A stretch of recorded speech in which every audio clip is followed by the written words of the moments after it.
It's the best basketball party anywhere. Anyone getting a sports woody? Yeah, well, no, I don't know. Live from the Stadium Sports Bar at A Sportsbook, George McCoy at Warren Allen Attorneys at Law presents a Fan Madness edition of Primetime with Isaac and Sue. Hurt and missing work? Insurance companies acting like jerks? Don't call your mom. Call George McCoy at warrenallen.com. A, make every buzzer beater, bracket buster, and Cinderella run mean more at A Sportsbook. Fan Madness is also brought to you by Video Only, where you always get the best deals on top-rated brands of TVs and home theater. And by Coors Light, the world's most refreshing beer. Enjoy responsibly. Fan Madness from A on 1080. The slipper still fits! The Fan. Oh, hey, what it do? Hey. What's up? Opa! We opine? Yeah, that's how I feel. Are you familiar with the opie cheers? I am Greek. That's not Greek. Damn it. That's Japanese. Oh. We cheers to I'm Japanese. We cheers to opie in our house, and that means it means up tops. Oh. So yeah, I'm pro up tops. Yeah, so it's fantastic that whenever we go out, like as a family, and we're at a place and we always cheers opie. And once in a blue moon, someone will know what that means, and it's the reaction is fantastic. So yeah, we cheer to up tops in this family. Isn't it? So when you drop that, when you're in the, like when you used to be at the old was it the Greek cuisine and they'd break the plates and all that? Yeah. Didn't they say opa? Yes. Opa. It might be opie. Yeah. Well, I'm saying opa, not opie. Opa. You sound like you said opie. No, opa. Opa is Greek. Okay. Yeah. So what's opa in Greek? Is an action word in dancing. It is equivalent to saying go or one in dancing. One. So we stay in sync with the beat. I'm number one. So if you it's dancing, and if you it's up tops. No offense to the maybe Greeks, that's dancing too. I feel like opie is better. What if we start a movement to change all when people smash plates and stuff at Greek restaurants? Yeah. We get them to start saying opie. It's better. Why would you want to cheat? Why would you want go when you can be up tops? It's fantastic. It's my favorite cheers. I was looking for something because I've always done the Scandinavian, the skull, which is the Scandinavian Viking cheers. But once you started cheering to opie, you really can't cheers to anything else. Opie. And that's a Tom Hanks. Tease. That's thanks to Tom Hanks. That's how that whole thing came about. I love Tom Hanks. Well, have you ever seen Bachelor Party? Yeah, but it's been years. Yeah, so that's old school Tom Hanks when he was a crummy, comedic actor. He had yet to become Tom Hanks. And in that movie, they're toasting at the bachelor party, and they're trying to figure out what to toast to. And Rudy, the dirty mechanic, they're all trying to figure out, and he just goes to big T's. So that was always one that I had. And when the BTJ found out that that's what I cheers to, she decided to class it up a little bit by going with the opie. I see. Okay. Yeah. So it kind of was this evolving thing to where we can still cheers up tops, but in a classy Japanese fashion. Well, that's great. Yeah. That is great. Yeah. Well, we're here at the Stadium Sports Bar and Grill at A yet Speaking again. of classy. Today. Yeah, thanks. Yeah. Oh, You mean the place? Yeah. Oh. I mean, you here, too. I mean, yeah. You're a silver fox, but this place. Yeah, they let you back in. Yeah, well, I didn't cause any problems yesterday. As far as you know. For the most part. We're here, for day 2 of Fan Madness, courtesy of George McCoy, Warren Allen Attorneys at Law. So, and Coors Light, and Video Only. I guess they have Coors Light buckets again today. Yes. So if you want specials. Coors Light bucket. There's a lot of bros standing around watching ball. Yeah. And they're drinking their beer. Well, this Carolina game's getting tasty. Yeah, so Carolina was down 20. Yeah, they're getting drilled. By Ole Miss. And it is now a 4-point game. Yeah, with under 5 to go. And the crowd is fired up. Now, North Carolina, 6-point game, 65-59 Ole Miss. I think North Carolina was favored. I didn't bet on this game. But they were favored? Yeah, I'm pretty sure they were favored, which is wild. Yeah, I mean, because that was the whole North Carolina doesn't belong in the tournament. The Ole Miss bettors are sweating it out at the moment, like I did. I just had my first bad beat of the tournament. Yeah, Carolina -1.5. Yeah.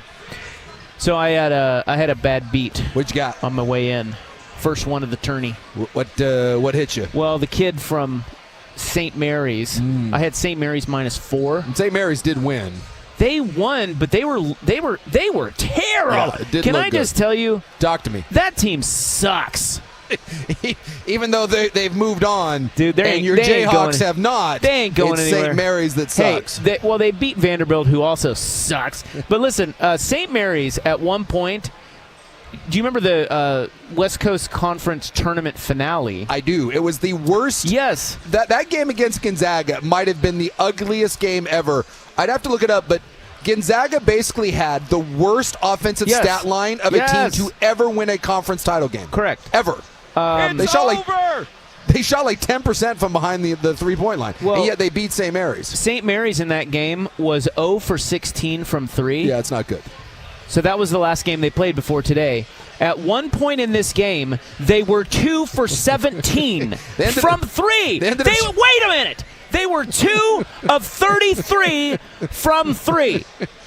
That was their run. They were down 12, and all of a sudden they started making everything. What did they end up shooting from 3 today? 7 for 25. 7 for 25. Yeah, they were 2 of 17. And So by the they way, finished 5 of 8. 66% from the line, too, and 40% for Yes. the entire game, which is why some people, when you kick college basketball in the nuts, I hate that bashing, but I understand if you watched a game like that and you said that's indicative of the sport, it's not great.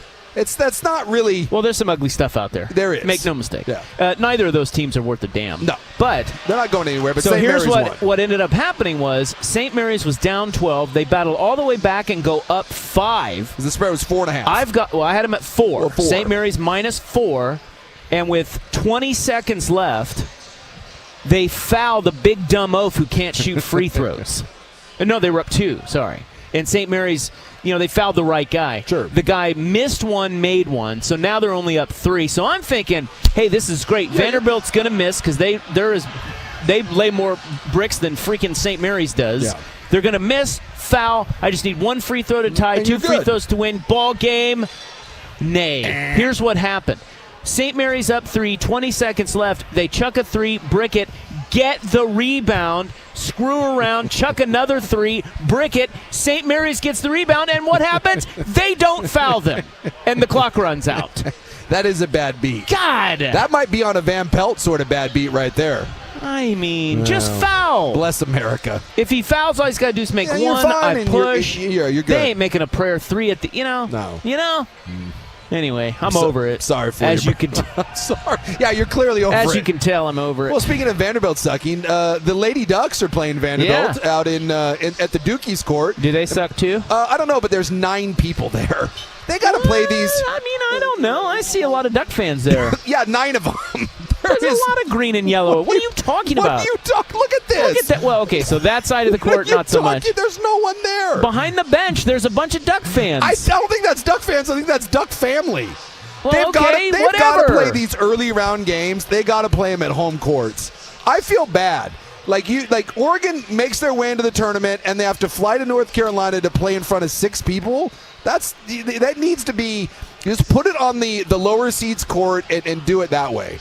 Because look, there's the times you watch the first round of the NCAA men's tournament and you can get some spotty crowds for some of these games, but my Lord, like sometimes they scan the women's crowd and I don't know how you have any juice in that building to play. Well, there's no juice, but they're used to that. Ducks, by the way, 21-17 in the second against the Lady Commodores.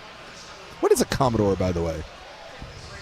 Is it some sort of sailor? Because isn't their mascot don't they have it's like a guy with like a Napoleon hat? Does anyone know what a Commodore is? I think it's a ferret. Well, I always think of the Commodore as I think of like the R&B group. Yeah. Yeah, like the Commodores. That'd be cool. They should name teams after cool bands like Quiet You Riot. could do a lot worse than having the Commodores and then your mascot just be like a giant paper mache Lionel Richie. North Carolina is going to the free throw line to cut this to 3. Let's go. With what? A minute? Got 109 left. Yeah, got a man down though. Yeah, R.J. Davis is hurt. Looked like it hurt his little bottom. Well, that was Steph bruised his pelvis last night. Saw that. He's gonna miss some time. Yet another NBA star hurt. It doesn't matter. Is anybody healthy? Yeah, the Blazers, because they're on their way to the play-in.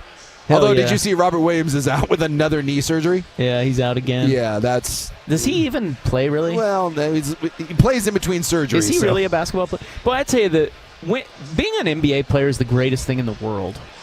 Yeah, it's not bad. I mean, and I'm sure his knee hurts him and everything, but yeah, I mean, they're guaranteed money. Guaranteed Sit money. on your ass. How many games has he played? Not many. And how much money does he make? 10 million, 12 million, 20 million? Let's look and see what old Robert Williams has. A year. $1 million a year. Of course, I'm over this too now.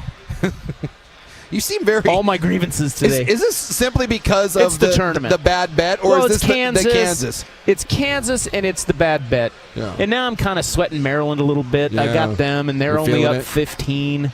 So since 2018, he has played in 32, 29, 52, 61, 35, 6, and 20. He's played 26 games in 2 seasons. Yeah. God, what a loser. And how much Wow. is he? What? How much is he making? Boy, you are salty today.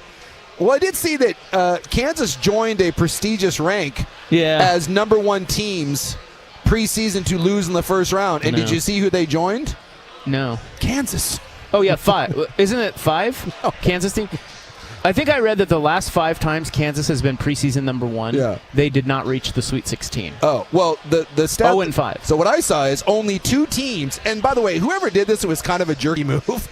It said Kansas becomes only the 2nd team to be preseason number 1 and not get out of the first round, and then it said it joins Kansas. And I thought that was kind of a low blow. Well, it is what it is. It is what it is. You got to own it. But I feel you're very salty today because of that. Well, look, they got beat. Yeah. In the worst way possible. Crapping it down their leg. Wasn't good. It was terrible. It was bad. I'm looking here that old Robert Williams is looks like he's making about 13 and a half. Yeah. 13.5 million. Does that make you more or less salty? The look on your face right now. Well, I mean, that's not terrible, I guess. 13? As contracts in the NBA go. But he plays like 9. If he played, that's a steal of a deal. That is a steal of a deal, but he doesn't play. So. What a little bitch. All right, well, we got Rusty back at the control room there because Buck is out in Hawaii. I wonder if he's there yet. Oh, yeah, I would assume so, right? He left it, I think he said he left this morning. Yeah, like early in the morning. So, yeah, he's probably there by now. And then we got Ortner, who is he is flying in the private jet. Oh, I thought it was the chopper. Back to the studio right now. Yeah. To be there by 4. Ortner's a machine. To take over. He is, because he hosted the midday show. That guy will do any job known to man. Unbelievable. Anything at all. All right. Well, let's get to going here. I've got audio. I like audio. Will Wade may have a point. Really? Yeah. Slimy ass Will Wade? Yeah, I think you're going to like him after hearing what he says. I know what he said. And the answer to that question is no, I don't like Will Wade. He seems like a giant doucher, but every now and then a doucher does make a valid point, and I think he had a valid point here. He said the right thing. He did say the right thing. Oh, we got a lot of Rebels money in the house. That scream was for the Rebels hitting a shot. Yeah, they're up by 5 now with, 52 seconds? A lot of Rebels money out there. All right, we'll be right back. We are out here at Fan Madness, courtesy of George McCoy at Warren Allen Attorneys at Law, Stadium Sports Bar at A&A Sportsbook. Come join us. We'll be right back on The Fan. Yeah.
All right, nice to have you along.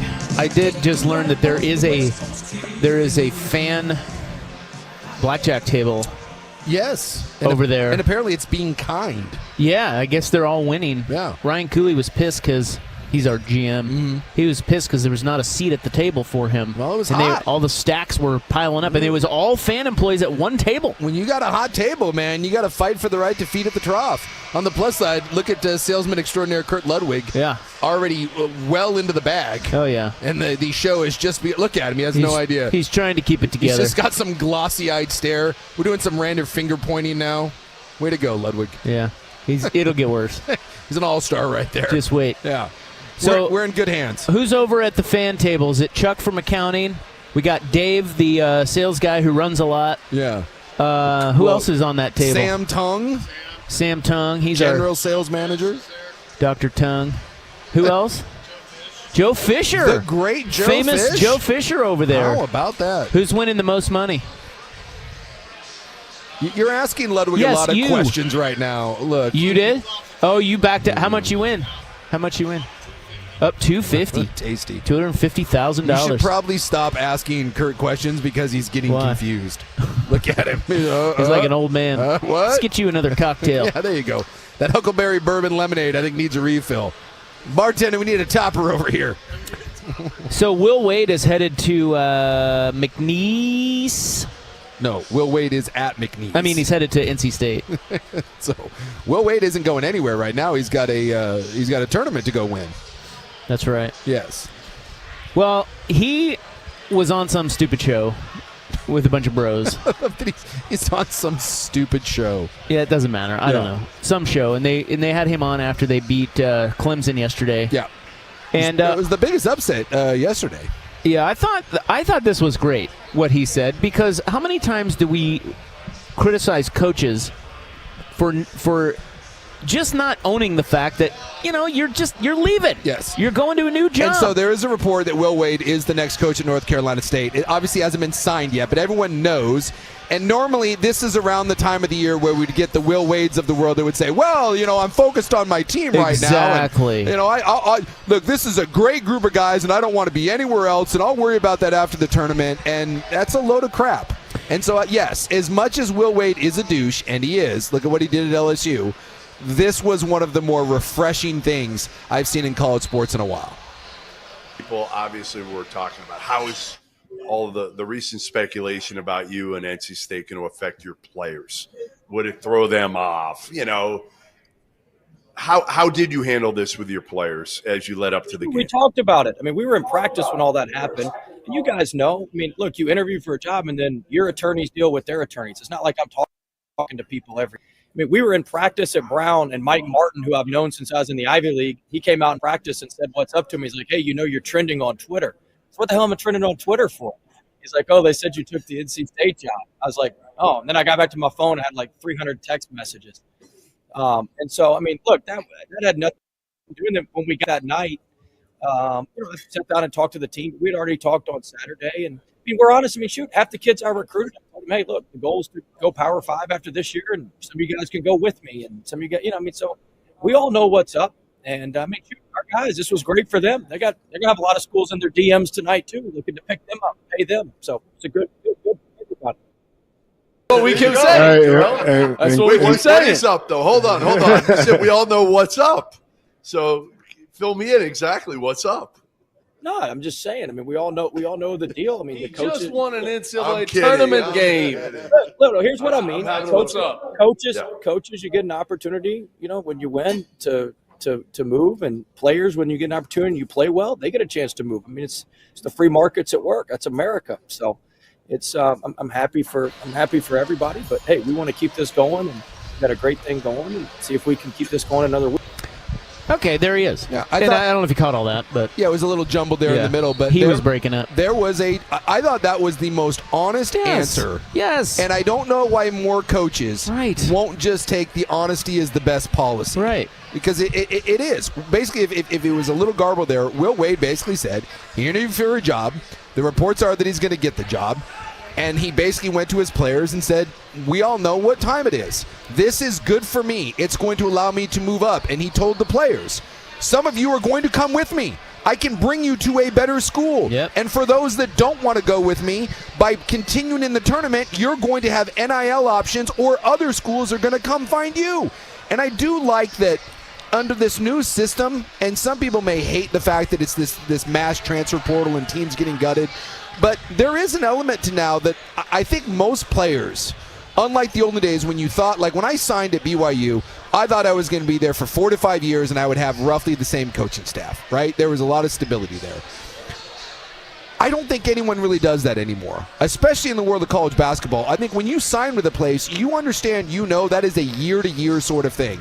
It's year-to-year for you, it's year-to-year for the coach, and it is a matter of what is the best situation for us individually, and what's the best financial situation. And hopefully the smart teams realize that when you come together and you play great and you go on one of these runs, that's how everyone maximizes their opportunities and maximizes their money. And so for Will Wade to come out and say that, amen for not doing the whole, well, I don't know, we'll see what happens. Well, it's a good point. Yes. And probably one that people hadn't considered in this new era of college sports, that when a coach leaves a McNeese to go to NC State, that's actually good for pretty much every player on his team who's worth a damn, because some of them will go with him, and others will have other offers elsewhere. Yes, and the ones that stick around and that have a great tournament run and do choose to stick around, there's more money waiting for them in NIL. Yeah. So this is, I just think that the college basketball especially, but football as well, it's just changing. I don't know if it's any better. I don't think it's any worse, though. But I do think it's changing and evolving, and there's nothing wrong with that as long as we have a bit of honesty and we stop trying to pretend that this is 1984. And we get these old coaches, or the old commentators that are like, well, back in my day, we stayed, and it was about the program, and it was more important than the individual. Well, cool for you. It's not 1981 anymore. It's time to evolve and move on, and you said it best. Everyone at McNeese off of this run will benefit from Will Wade on down. The better they play and the deeper they go will benefit every single member of that team. And there's some intellectual honesty going on. That way no one Jonathan Smith style, and that's what bothers me, is when Jonathan Smith knows a month to go in the season that he's going to leave to take the Michigan State job, and he slow plays his guys. You just got to come out at that point and be honest with your guys and be like, hey man, I interviewed for a job. It's a great opportunity. I don't know if I'm going to get it, but if I do, this is the reality of what we're dealing with, and we can choose to rally around me, and some of you can choose to come with me. We can try to finish this thing off the best way we can, or if you guys want, you guys can go in the tank. I actually think it's better to tell your players that, because the message to your players is, this is your one opportunity we have as a group. Why do we want this to go in the toilet? Why can't we use this as a rallying cry and say, hey, one last time together, we're going to go on a run and defy some odds? Do you think it's better for basketball than football, though? Because football affects so many more people. Yeah. Staffs and players. Yeah. I think that the basketball, the fluidity of it is, it's more chaotic, but I also think there's more opportunity to change. One or two guys for a football program really don't make that big of a difference. It really is more about the collection that you can get, whereas in basketball, look at Drake, right? I think Drake is starting 4 Division II players that came with the coach and a guy that couldn't make the rotation at St. Mary's, and yet here they are, right? Football, that's not really the way you do it. So football, I think there does need to be more stability. It behooves you. But in college basketball, I just think this is kind of the model. It really becomes a year-to-year sort of thing, and you're going to have to learn to adapt to it. I mean, one of the things that Kansas is going to have to deal with is, you mentioned it, Kansas hasn't necessarily always been a big transfer program. They're more of a culture-building program. So Bill Self may have to adjust of getting 4 or 5 new players every year that he's not used to, but you better figure it out, because that's kind of the way college basketball is going. Well, it's almost like a new skill set. Yes. I mean, so I listen to Self's press conferences because he's damn entertaining. Yeah. And so I've heard him talk about this several times, and he says it's just different to have to try to make it all work with such different puzzle pieces. Yeah. Like this year specifically, he has 3 guys that have been there for 4 years. Mm-hmm. Like DeJuan Harris, their point guard, has played more games, I think, than anyone ever in college ever. Yeah. He's been there the whole time. But he's also incorporated Well, Dickinson was there, but he came from Michigan last year. And then you had the South Dakota State kid and the Wisconsin kid, But then he incorporated 3 more transfers, all wings, and he admitted, he's like, this is just a different. Yeah. He didn't do a very good job of it, first of all, and he's admitted that. Yeah. They just it hasn't worked out that well this year, but that doesn't mean he won't be better at it moving forward. But yes, it's almost like who's a good coach and what it takes to be a great coach has changed. It's evolved, absolutely. And that I think that's a lot of why you've seen the Boeheims and the Roy Williams and the Coach K's and they're out.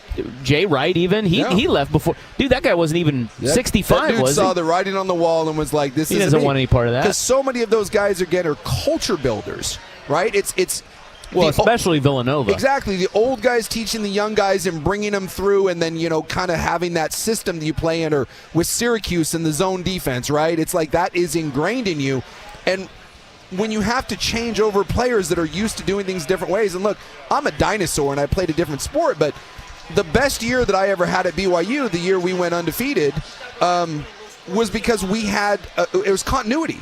We, especially as an old line, we had played together for basically 3 to 4 years, everybody, and our depth pieces, and we had kind of grown and taken our lumps. And those guys, it was the funnest I ever played, and it was the most continuity I've ever had playing, and we were so good as a unit, certainly better than our parts, even though we were pretty good. And now I look at like Oregon or what Ohio State or these programs have to go through, where you're incorporating 4 basically new offensive linemen every year that are penciled in as starters.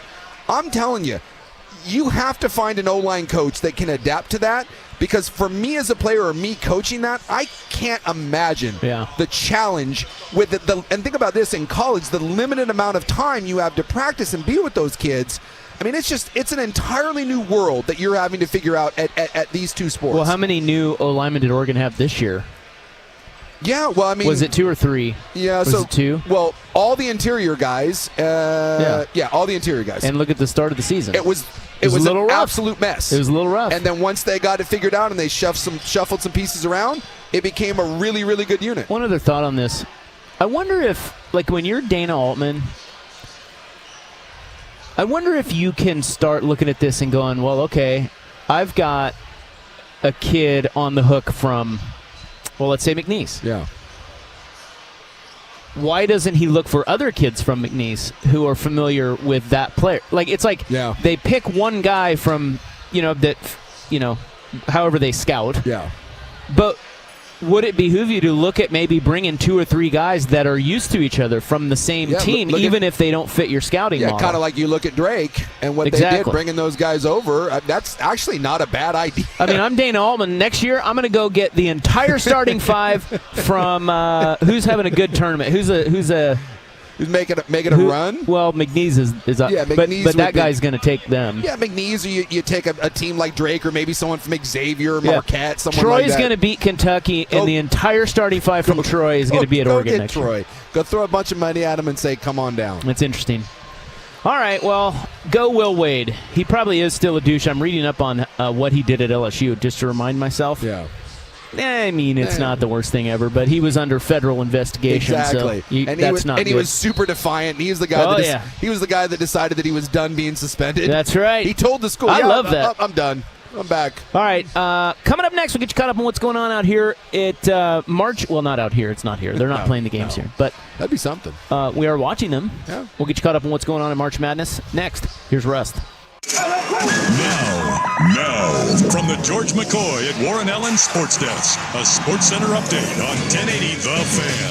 First on The Fan, the 5-seed Oregon Ducks begin tournament play this evening against 12-seed Liberty in the final game of the evening. Tip scheduled for 7:10 on True TV. Coverage here on The Fan starts at 6:40 immediately following primetime. Oregon are 7-point favorites at the ALNA Sportsbook. Just one game currently underway. About 6:12 left in the second half on TBS, and for all intents and purposes, it looks like number 4 seed Maryland will move on. They are leading number 13 seed Grand Canyon 68-45. Finals from earlier today. Ninth seed Baylor holds off 8 seed Mississippi State 75-72. Number 2 seed Alabama pulls away late to finish off 15 seed Robert Morris 90-81. 3 seed Iowa State cruises past 14th seed Lipscomb 82-55. Another 12-5 upset as Colorado State beats Memphis 78-70. Number 1 seed Duke jumped out early and left no doubt against Mount St. Mary's, winning 93-49. 14.7 boards, 4 assists, and 2 blocks for Cooper Flagg in his return from injury. 7 seed St. Mary's ekes one out over 10th seed Vanderbilt 59-56, and 6 seed Ole Miss over 11 seed North Carolina 71-64. The Trailblazers looking for their 4th straight win this evening, hosting the Denver Nuggets. Jeremy Grant doubtful, DeAndre Ayton, Jabari Walker, Robert Williams III are all out. For Denver, Jamal Murray is questionable and no Nikola Jokic. 7 o'clock tip on KUNP. Channel 2.2 on your antenna or Xfinity Channel 302. More sports scores and stories in 30 minutes. I'm Jeff Rust from the George McCoy at Warren Allen Sports Desk. Hurt and missing work, insurance companies acting like jerks. Don't call your mom. Call George McCoy at warrenallen.com. The Fan is live on YouTube and Twitch. And now, Window Nation brings you on-demand videos. Watch Window Nation's window into 1080 The Fan.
So I was looking at Will Wade and what he did at LSU, because he kind of got shamed out of LSU. Yeah, pretty much. Then he goes to McNeese. I think he was at VCU before that, I believe. Yeah, 2 seasons at VCU. He was also at Chattanooga way back in. No, he was at VCU before LSU. Yeah, he went to McNeese after LSU. Yeah, the LSU one was like, he was good at LSU. He just got, like I said, he was under like federal indictment, and they were like suspending him while they investigated him, and then like he literally just said, I'm done being suspended, I'm gonna go coach. LSU basketball has such a sordid history to me because I think LSU in general does. Do you remember Lester Earl? Lester Earl in that whole saga? Well, that old coach they used to have was just a cheating bastard. Yeah.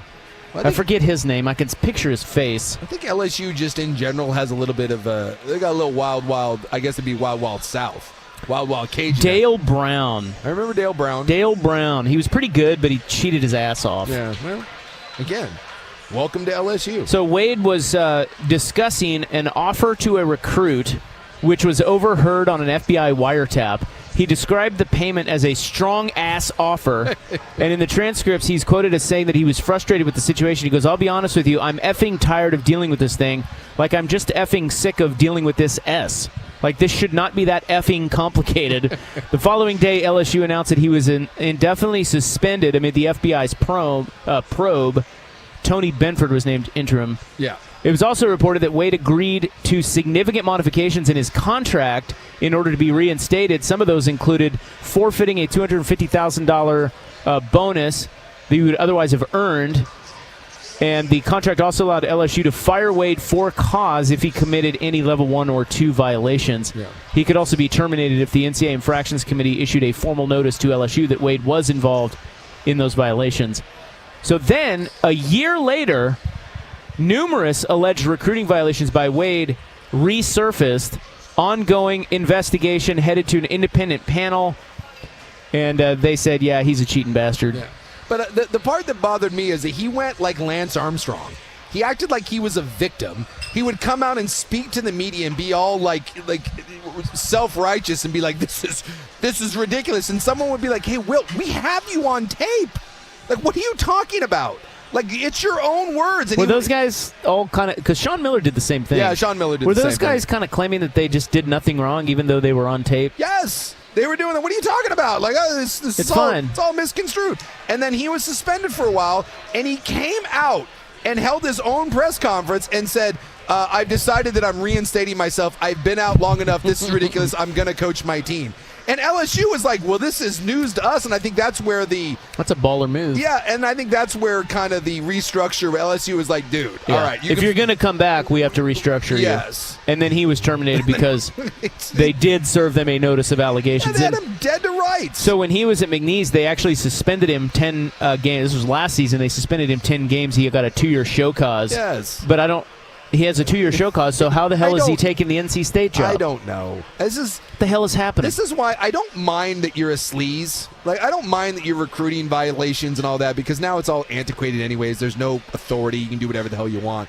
Just don't be Lance Armstrongs about it. Don't sit there and try to pretend that you're, like, sweet and innocent. Remember when Oregon did the independent investigation and they were shocked to find more compliance than they realized? That's a real thing, by the way. Remember there was that player, it was during the same time, that FBI sting, and it was a player out of Louisville. I forget who it was, but there was a player that Oregon was recruiting, and they had paid the dad, $5 or $10 or whatever. And seemingly, again, Oregon was dead to rights and nothing ever happened. But Oregon did an independent, quote, independent investigation. And when it came out, I think it was their AD that said, I was surprised to find in our investigation of ourselves, not only were we compliant, we were more compliant than I ever realized. And that stuff blows my mind. Rob, I want you to know that I was doing my taxes this year. And I did a deep self-audit. And not only did I find that my taxes were in order, but I'm telling you, my integrity, way better than I even thought. I run the squeakiest clean program ever. That's the stuff that just drives me wild.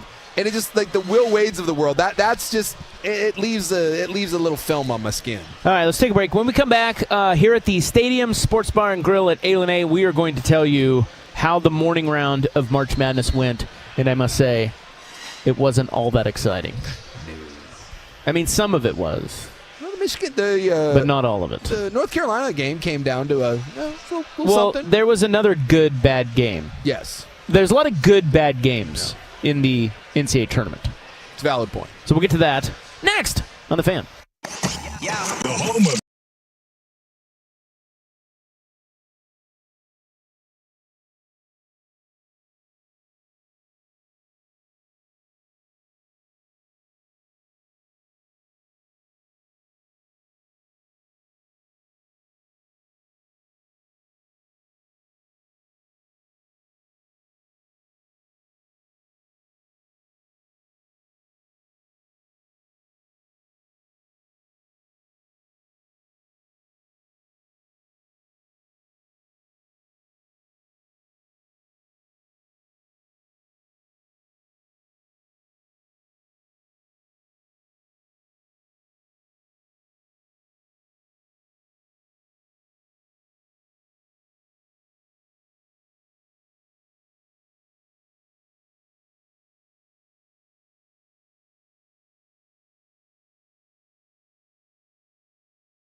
Well, it's not really madness yet today, but No, it's more of like a Yeah. What's It's like coming. What's a toned down version of madness? I don't know. I was just trying to. Silliness, mild, It's a Slightly mild irritable. flare up. mild shenanigans. I don't. What did you say, Rust? Irritable? Slightly irritable.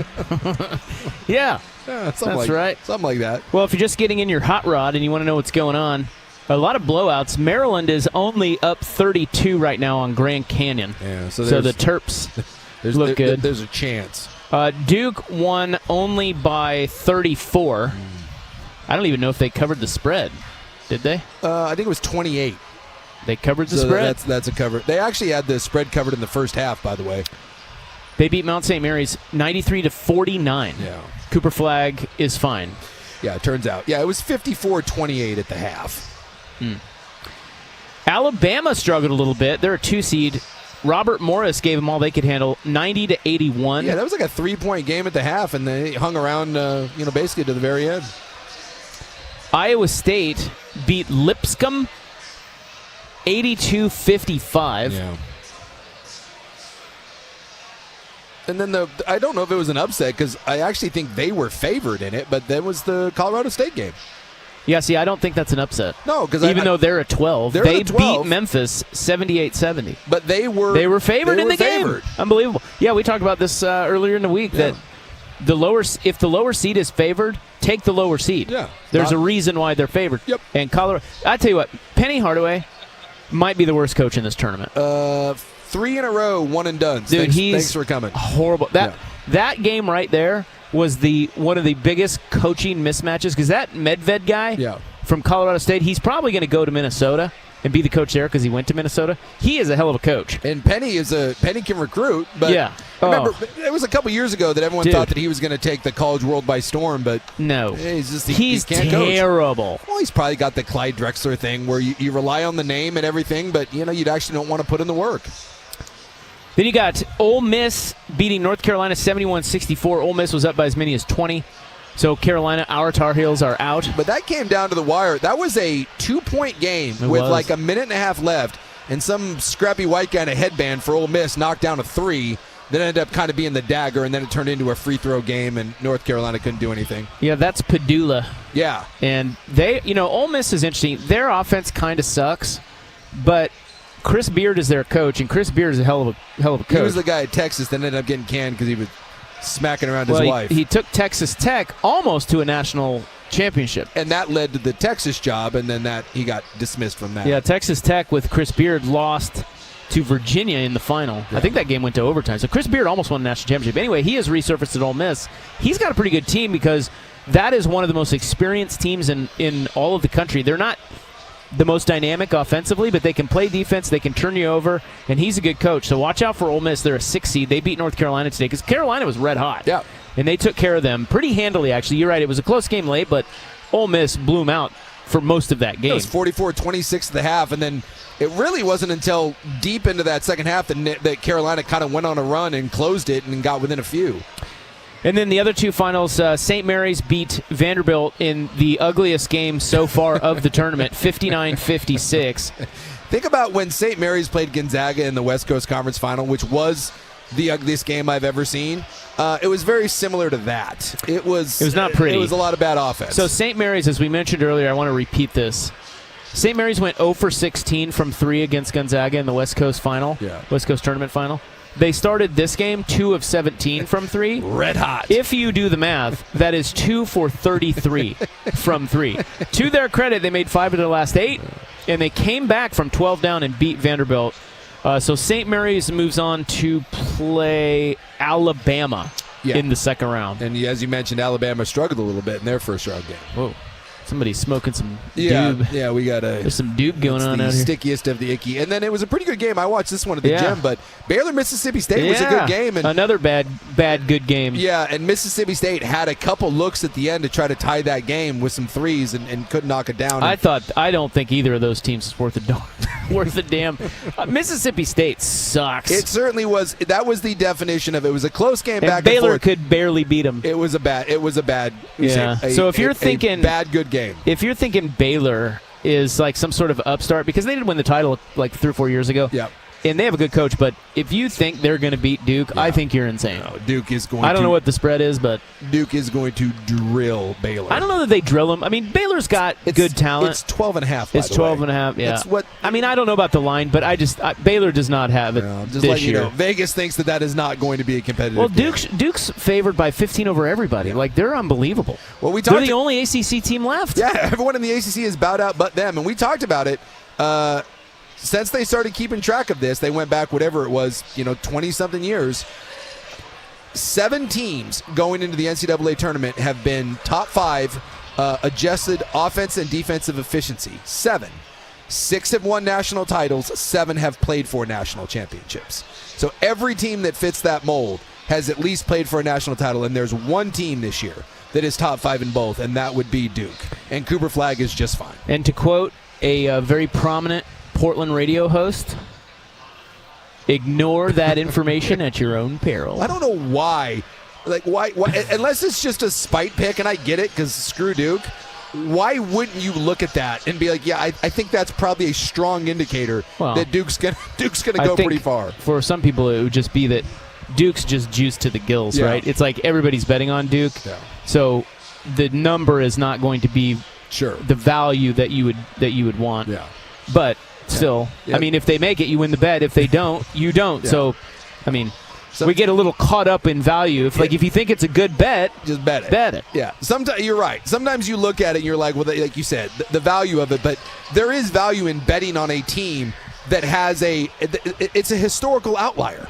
Like when 7 teams have done it and they've all 7 have gotten there, you're going to be like, wow, this is the team. And by the way, it's not as if you look at a team like Duke and maybe you didn't see that they're that good.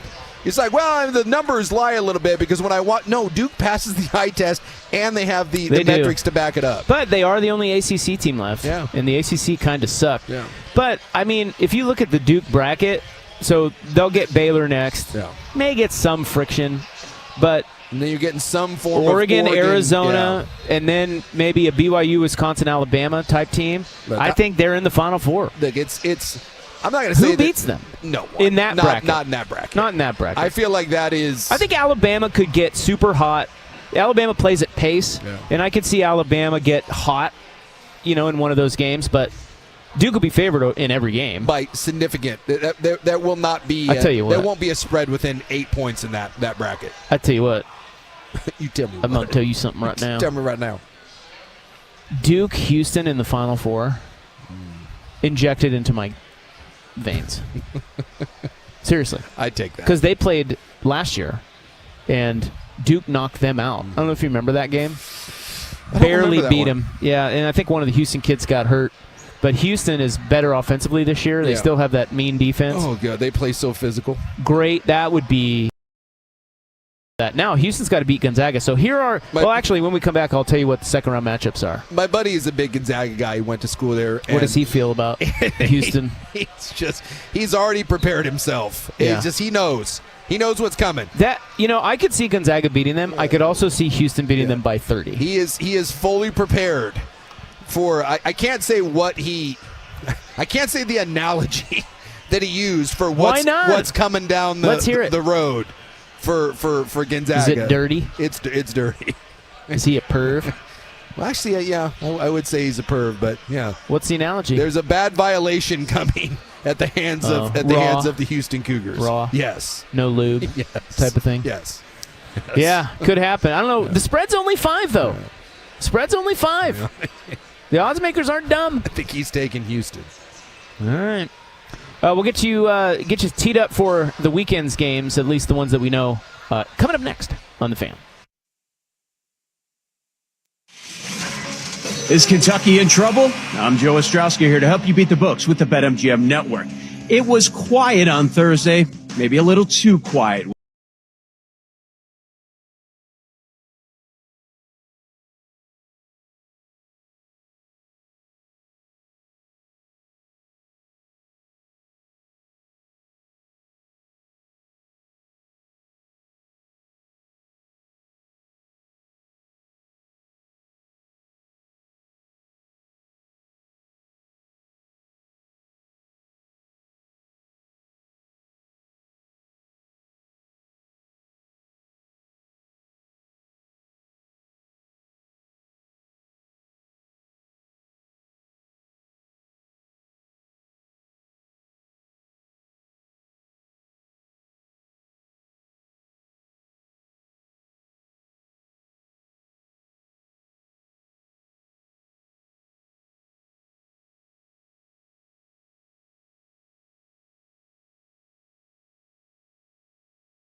Now, from the George McCoy at Warren Allen Sports Desk, a Sports Center update on 1080 The Fan.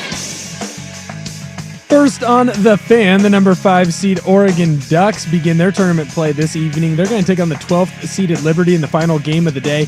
Tip-off is scheduled for 7:10 on True TV, but that one will likely be a little bit later. Coverage is going to start here at 6:40 on The Fan, immediately following primetime. Right now at the ALNA Sportsbook, Oregon is 7-point favorites. Some finals that have already gone through. Number 9 seed Baylor, they held off 8 seed Mississippi State 75-72. Number 2 Alabama pulled away late. They finished off 15th seed Robert Morris 90-81. And in a nail biter, number 6 seed Ole Miss, they beat number 11 seed North Carolina 71-64. More sports scores and stories in 30 minutes. I'm Will Ortner from the George McCoy at Warren Allen Sports Desk. Hurt and missing work? Insurance companies acting like jerks? Don't call your mom. Call George McCoy at warrenallen.com. Your favorite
of George McCoy at Warren Allen Attorneys at Law, presenting Fan Madness. We also have Coors Light out here. They have buckets. If you want to come get some buckets, they got specials. Coors Light merch, I believe, is out here as well. Hell so yeah. You can walk away with a hat and a cozy. Who doesn't love a Coors Light hat? Coors Light dad hat. I have a Coors banquet hat. Yeah. I'm more of a banquet man myself, but that's just my personal preference. So no Joey today. He's in Wrexham. I texted him today. I forgot. Yeah, he's back there. He's going on a couple-week trip back there to see some soccer. His brother's here. Maybe we could put his brother on. Yeah, what do we have a update on the Harrington brother jersey? What he's wearing today? Haven't seen him today. Yeah, he's here yesterday. I'm glad to know that he's doing bits though, and he doesn't wear Harrington jerseys out and about. Like it's a bit. Remember last year we were wondering, does he just wear his brother's jerseys out to sports bars? Yeah, no, he's doing bits. That's weird. It's a little strange. So some games you're going to get. Let's see. This game will be Sunday. You're going to get Colorado State v. Maryland. Okay. So that's 12-4. I know very little about Maryland, but everyone seems to be very high on Colorado State. Maryland has one freshman in the middle, Queen, who's really good. Really good? Yeah. They're a pretty good team, that Maryland team, so that'll be an interesting matchup. Good coaches there. You have 11 seed Drake will be taking on 3 seed Texas Tech. That game, of course, will be tomorrow. Spread there is 6.5. Kind of low. No, well, I mean, Drake was kind of a popular pick to make a run, and they looked great against Missouri. They were the better team that whole game. You're going to get Arkansas, the 10 seed, taking on 2 seed St. John's tomorrow. That's fun. We get Calipari Patino. Yeah. Get a little rivalry there. Spread 7.5. And I know Arkansas, I mean, this was supposed to be kind of a whatever year for Calipari. If he finds a way to beat Rick Pitino and get into the Sweet 16, that's a hell of a first year for Calipari at Arkansas. Over on the other side of the bracket, you're going to get UCLA Tennessee tomorrow. Kind of excited about that. A little Big Ten SEC matchup. Good there. matchup. Yeah. Good matchup. Mick Cronin trying to prove some people wrong, although Rick Barnes is I don't know. I think Rick Barnes is one of the more overrated good coaches in the college basketball. Rick Barnes wins a lot of games, but Rick Barnes also has a history of bowing out. That's right. Yeah, you always talk about good teams win, great teams cover. Yeah. I can assure you Rick Barnes does not cover. And then so far we got also McNeese, Purdue. Hey, we got to talk about that kid at McNeese, the Aura. Yeah. You read about Aura? Yeah, that guy's he's their manager. Yeah, he's the king of Dude, he's got NIL deals. He's got right now. NIL deal. Yeah. He's the manager of the team. He's got a Buffalo Wild Wings boombox right now. Yeah, he's the manager, and he does bits. He leads them out with this big boombox, and yeah, the guy's he's a sensation. Yeah, his name, team manager. I'm trying to see what his name is. The coolest thing is that all the cheerleaders for McNeese had his picture on their socks. I think it's Khan. It's something Khan. Amir or something. I'll have to look it up. Amir Khan. Yeah, Amir student Khan. manager. He's become a social media sensation. He walks the team out of the tunnel holding a boombox that plays rap songs, tracks like Lud Foes In and Out, which means nothing to me, but apparently. So I don't know if you have been around your kids when a rap song plays that has the N-word in it. Yeah, it's a little awkward. Well, it is, but I think that it's more awkward for us than it is the kids. The kids have come up with a new way. They just drop out. They just don't say that word. Oh. And so we went to, what is that place downtown called? Voice Box or something? Have you seen that? I have not. Well, you can go and rent these soundproof booths, and you get food and drink, and you do karaoke. Okay. They have a bunch of those over in Japan. That's a big deal. It's downtown. Groups and let me rent tell them you out. something. It was a blast. A lot of fun. We went there with the kids, but the kids were singing all this filth. Just filth. Were you giving the frowning of a lifetime? No, I was having a great time.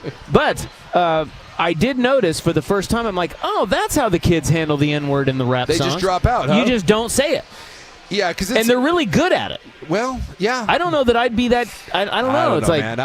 you got to practice that. You got to be real careful. Yeah. Especially when you look like me, dude. I just. So that is the protocol. If there is an N-word, you're singing along. It's like do do do do do do do do. You just skip it. You don't say it. So that's what Mr. Khan does when he's bringing out the boombox? That's what he said he does, yeah. He covers his mouth with his hand. Yeah. But he doesn't say it. Like if he were on mic, he would not. Well, I hope not. Yeah. You can't, it's a dicey proposition. So anyway, he's great, and he's got a bunch of NIL deals. Buffalo Wild Wings, Tick Pick, and Insomnia Cookies. Yeah, and he puts them all over the boombox, and he's like a walking billboard. He's like a NASCAR kid. Yeah. And I'm guessing that guy's getting laid for the first time ever, so good for him. I wonder if, does he I would like to cut think a swath through the cheerleading I don't know crew? if he cuts a swath, but are you, if you're like a cheerleader, are you like, throw you a little fastball here, I think kiddo? There's an element of that. I think you groove one down the plate for him. Grab your mitt, buddy. I think there's an element of that. And you know what? Good for that kid, because if you see him, I don't think traditionally he's done great with the ladies. So, do you think his face is on their panties too? It's on their socks. Well, I know. We just said that. Thanks for paying Buckley. attention, Will. Thanks for paying attention, Soup. That's the Will Ortner, Ryan Buckley right there. Hey, you know what, though? It's good because Buckley's gone, and now it doesn't feel like he's gone anywhere. It's the same sort of thing. Picking up right where he left off. I love it. Happy to help. Just carrying the team here. I would like to believe that guy is getting laid. Well, he's in college. I mean, he's got it. That's his best chance. Look. If you look at him, he's probably not. And that's my point. But this makes him. Yes, because even in college, I don't think that guy's dance card is full. But this run that he's on right now, and good for him for creating this, because he made this. He's reinvented himself. And he's punching above his weight, and that's the American dream. Yeah. It's the American story right Good on there. him. Yes. So McNeese plays Purdue, and I tell you what, they can beat Purdue. Purdue doesn't scare anybody. No. Spread's only 5.5. And more importantly, the big game tomorrow. Yep. The battle Yep. of the Whites. Yep.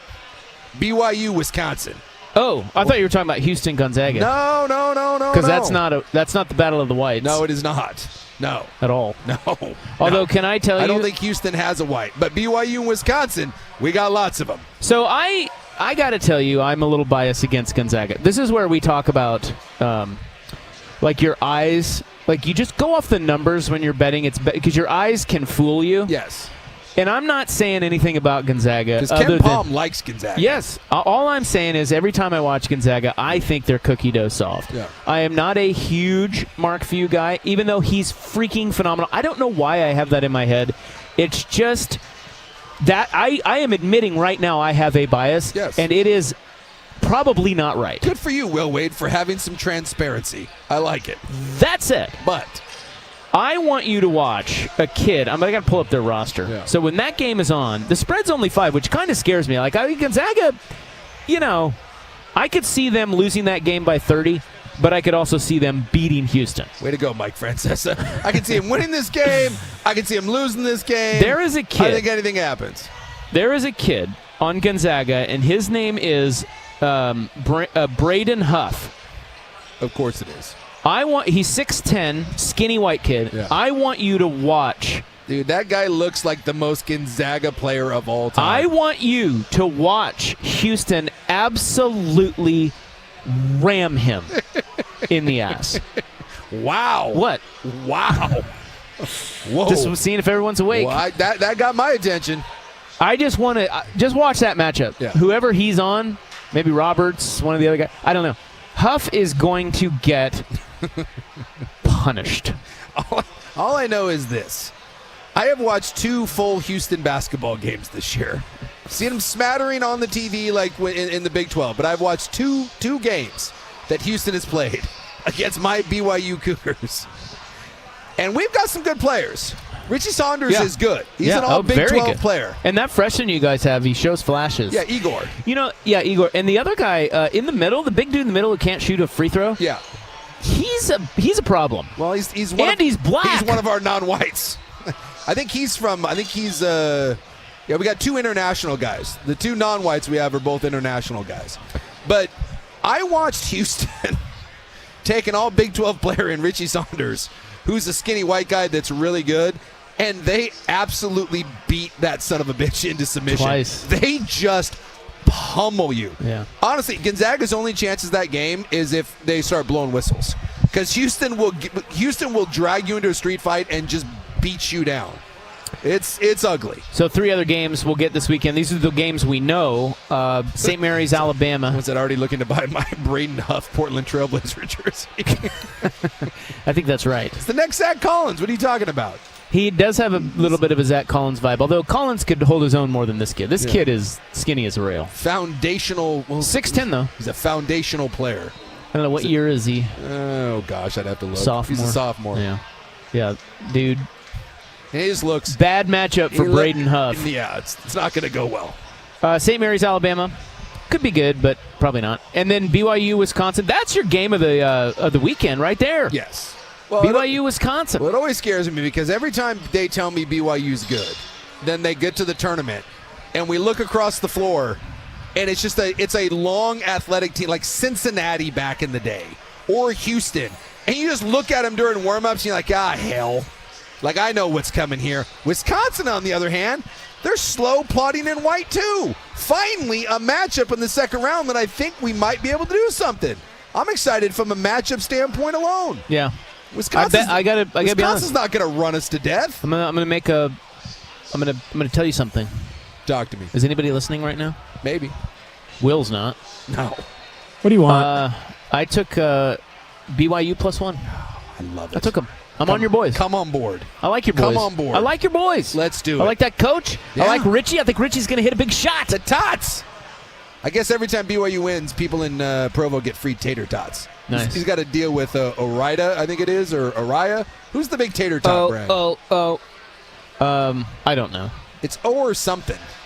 But apparently, like, every time they win, they hand out free tots because his great-grandfather invented the tot. Tots are my nemesis. I know, which I'm happy that you've come on board to BYU. I thought maybe the tot thing would scare you It's away. not his fault. Who chokes on a tater tot? Well, apparently you do.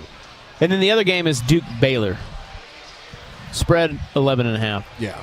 Duke's going to be just fine. They should win that. Yeah. If they don't, that's a big old choke. Yeah, Duke's going to be just fine. You just pencil Duke into the Final Four and see what happens from there. All right. Well, that tees you up for what we know, at least right now. Yeah. of our weekend games. And the women of the Oregon Ducks, Winning. they're up 60-48 with about 6 to go in the fourth in their first-round game. I didn't know, like, the Beavs don't play until tomorrow. Yeah, tomorrow. Yeah.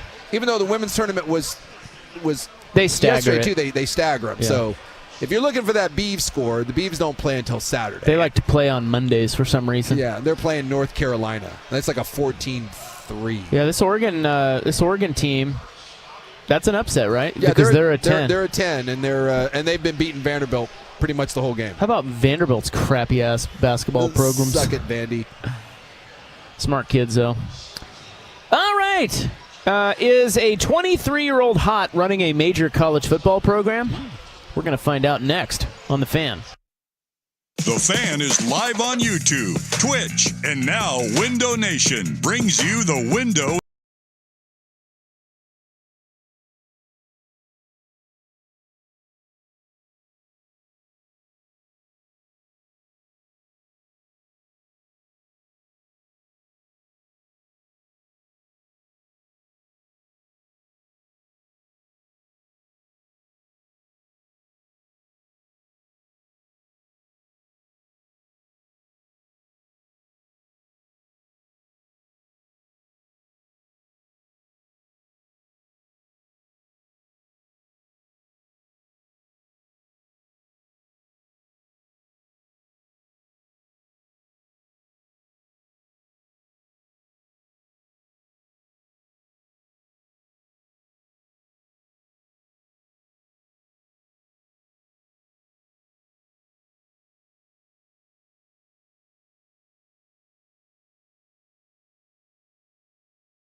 Edition of Primetime with Isaac and Sue. Also brought to you by Video Only and by Coors Light. Fan Madness from A on 1080 The Fan. Seeing a lot of same faces out here today as we did yesterday. Yeah, rinse and repeat. I love it. It's great. That's a commitment to excellence I know right there it is what is. that is. I know it is. By the way, a lot of hot tater tot bros out there. Yeah. It's Ida. And they're saying that is Oregon, Idaho potatoes.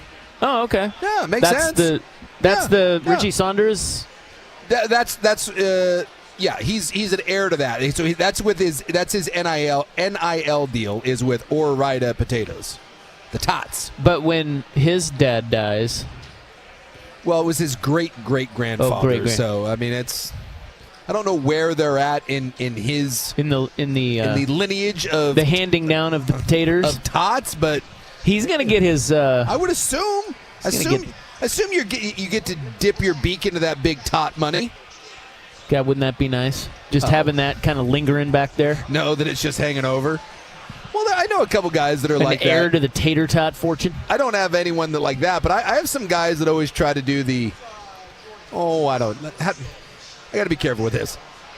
Like, they're self-made, and then they're self-made because you took over your parents' company. I mean, come on. Right. Well, that's like Trump. I mean, yeah.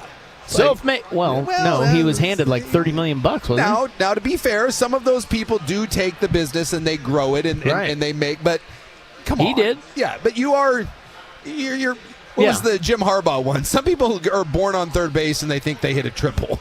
That was the Jim Harbaugh quote. Yeah, I mean, I just think it would be really hard. Like, if you handed me $30 million, it's hard not tomorrow. Yeah, I'm not going to screw it up. No, I think it's almost impossible to screw it up unless you're just completely irresponsible. But it's to grow that though into like $1 billion fortune.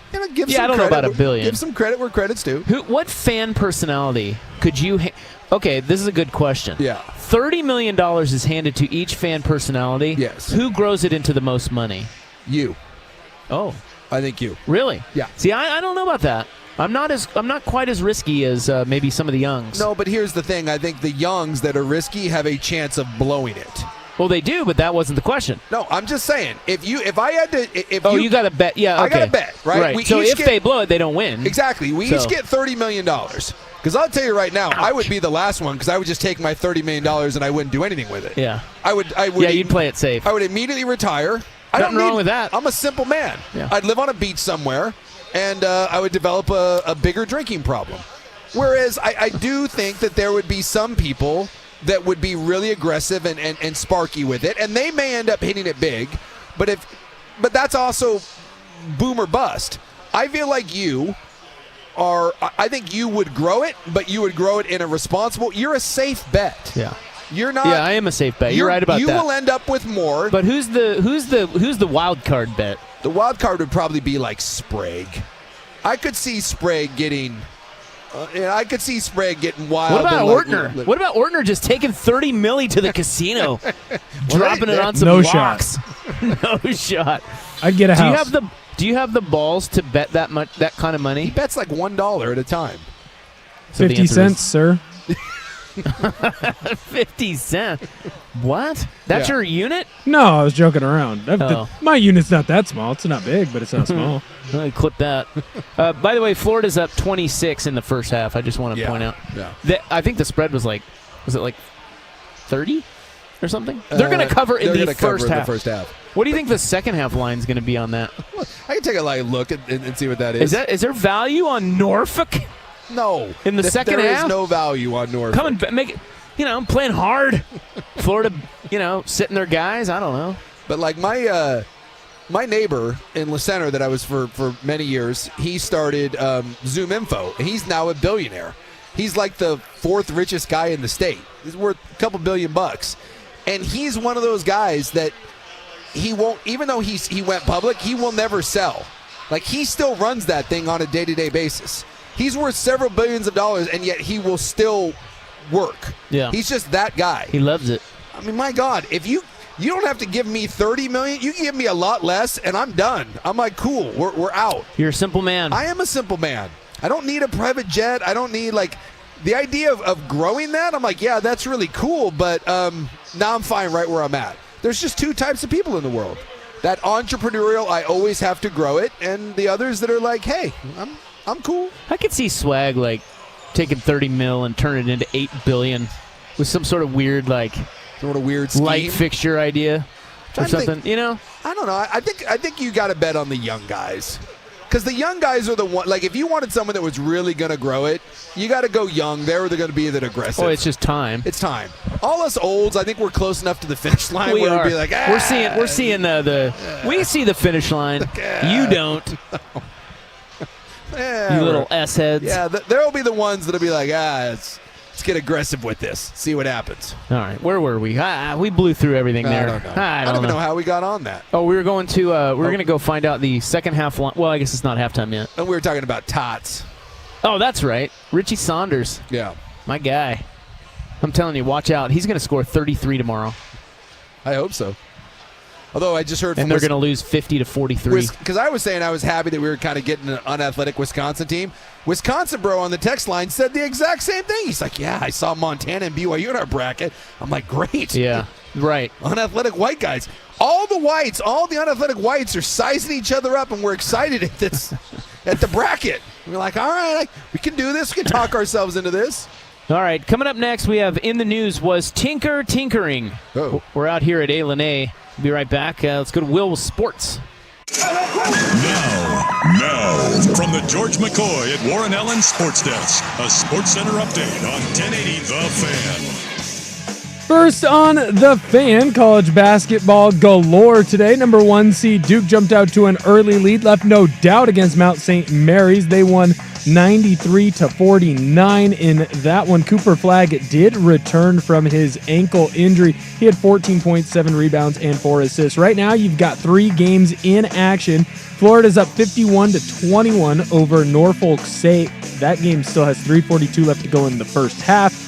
Just at the first TV timeout, Kentucky is up 11-9 over Troy. And just getting underway, Marquette is down to New Mexico. New Mexico leading 7-3 there. More sports scores and stories in 30 minutes. I'm Will Ortner at the George and McCoy at Warren Allen Sports Desk. Hurt or missing work? Insurance companies acting like jerks?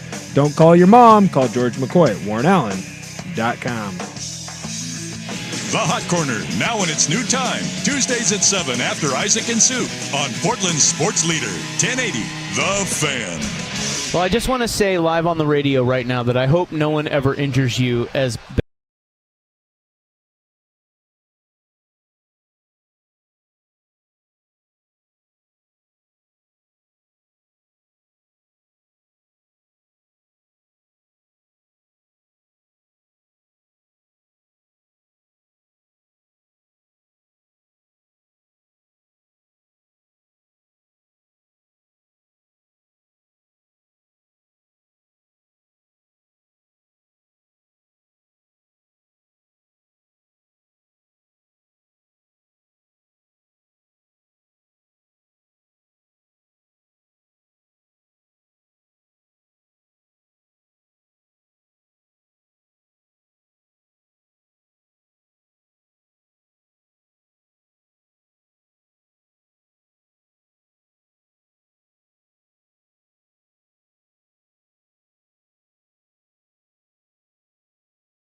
1080 The Fan. Two things. One, we have to do a primetime shout-out to Joseph. That's right. Who came over here to meet us. Wearing a lot of duck gear. Yeah, he loves his ducks. He was a little disappointed we didn't have speakers for him to listen to us out here, but I think that's just because it's so loud in here that nobody really ever listens to us anyway. No, people would probably get mad.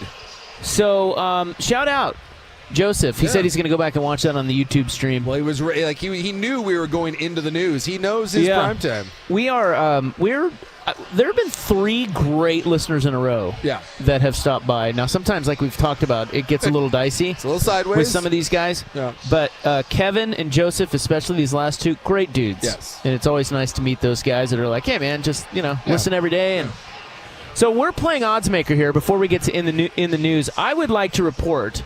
So Florida is up 25 on Norfolk State. Okay, yes. So it was 30. It is now 25. Yeah. The Norfolk State Bison. We're trying to find out if there's value here. are on a tear, a 5-point tear. So it's a 7-point run. It's look at this. Yeah. Hey, the line, the spread is down to 34.5 9 right point now. run. 9 point. It's time to grab Norfolk. What's the live money line on Norfolk State? Live money line. We got plus 17,000. Now it's plus 13,000. Yes. Oh my God. So the line. Florida's up 23. I was going to play odds maker. You weren't that far off. And guess the live second half, or not the live second half line, but the second half line. Yeah. So it's just so you can only bet on. You're just betting on the second half. Yeah.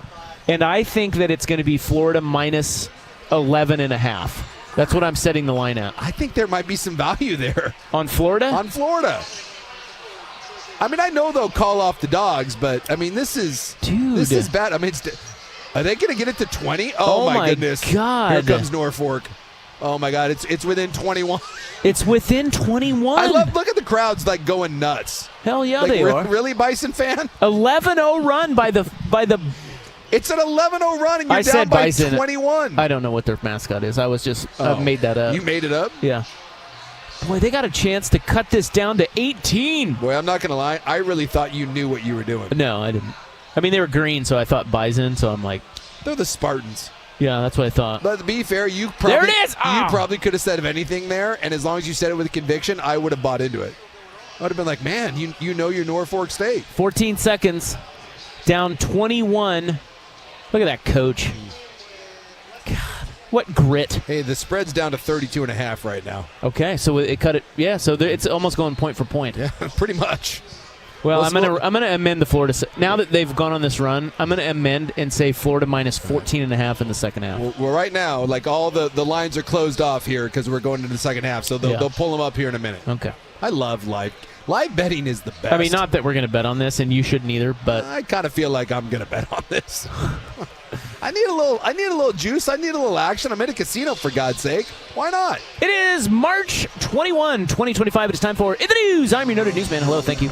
Today is National Common Courtesy Day, which we all need more of. We should all have some common courtesy. Absolutely. It is also National Crunchy Taco Day. Oh, well, again, no offense to the soft taco. Although, shout out, the Del Taco Chicken Soft Taco is delightful. It really is. If you ever get a chance, I don't even know if there's a Del Taco around here, but I'm telling you, Del Taco Chicken Soft Taco, you're welcome. Outside of that, can we all agree, the soft taco, get out of here.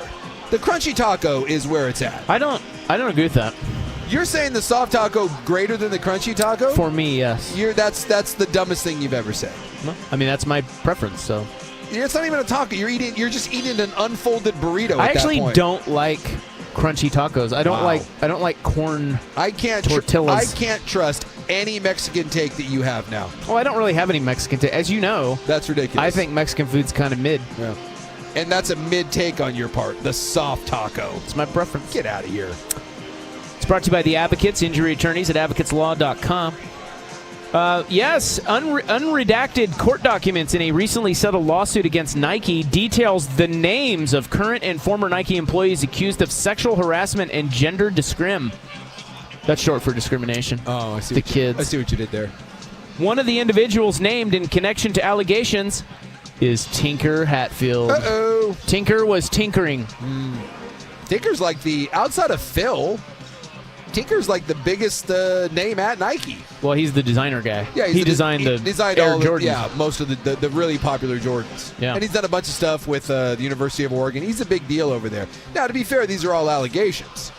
Well, it's all in the lawsuit. In now, the lawsuit. as your noted newsman, you know that I am not going to go pour through the lawsuit. I don't care enough. No. You know that about me. Yes. So I have no other information other than the story that said he is one who was mentioned. So Tinker I don't even know. allegedly was tinkering. Allegedly, but he could have just been mentioned for something else. I mean, I don't know.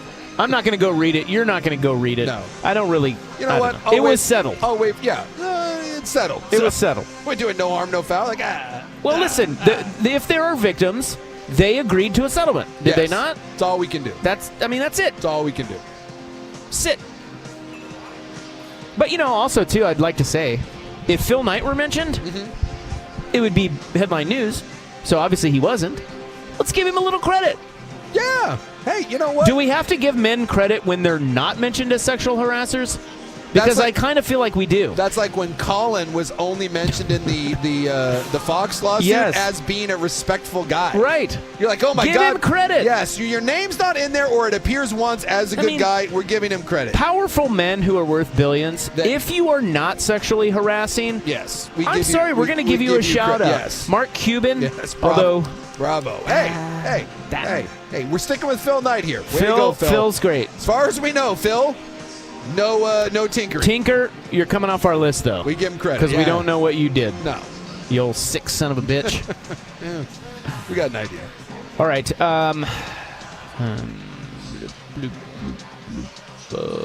don't know where to go here? I'm just trying to decide.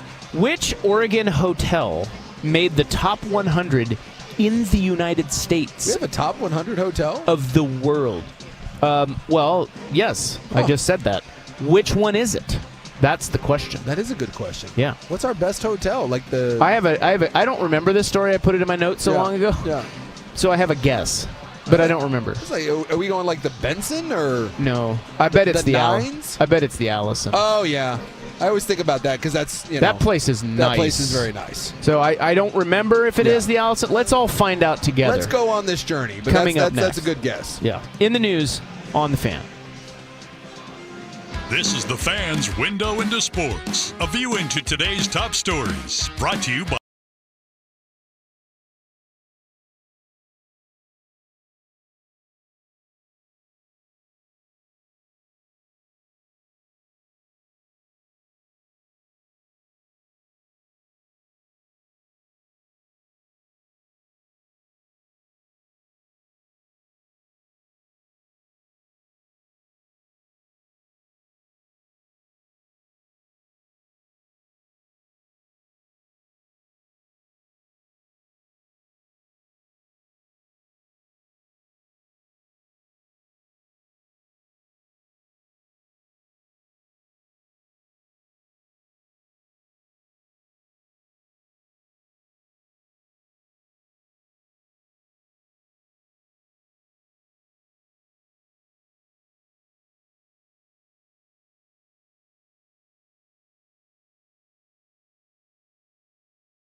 The Fan.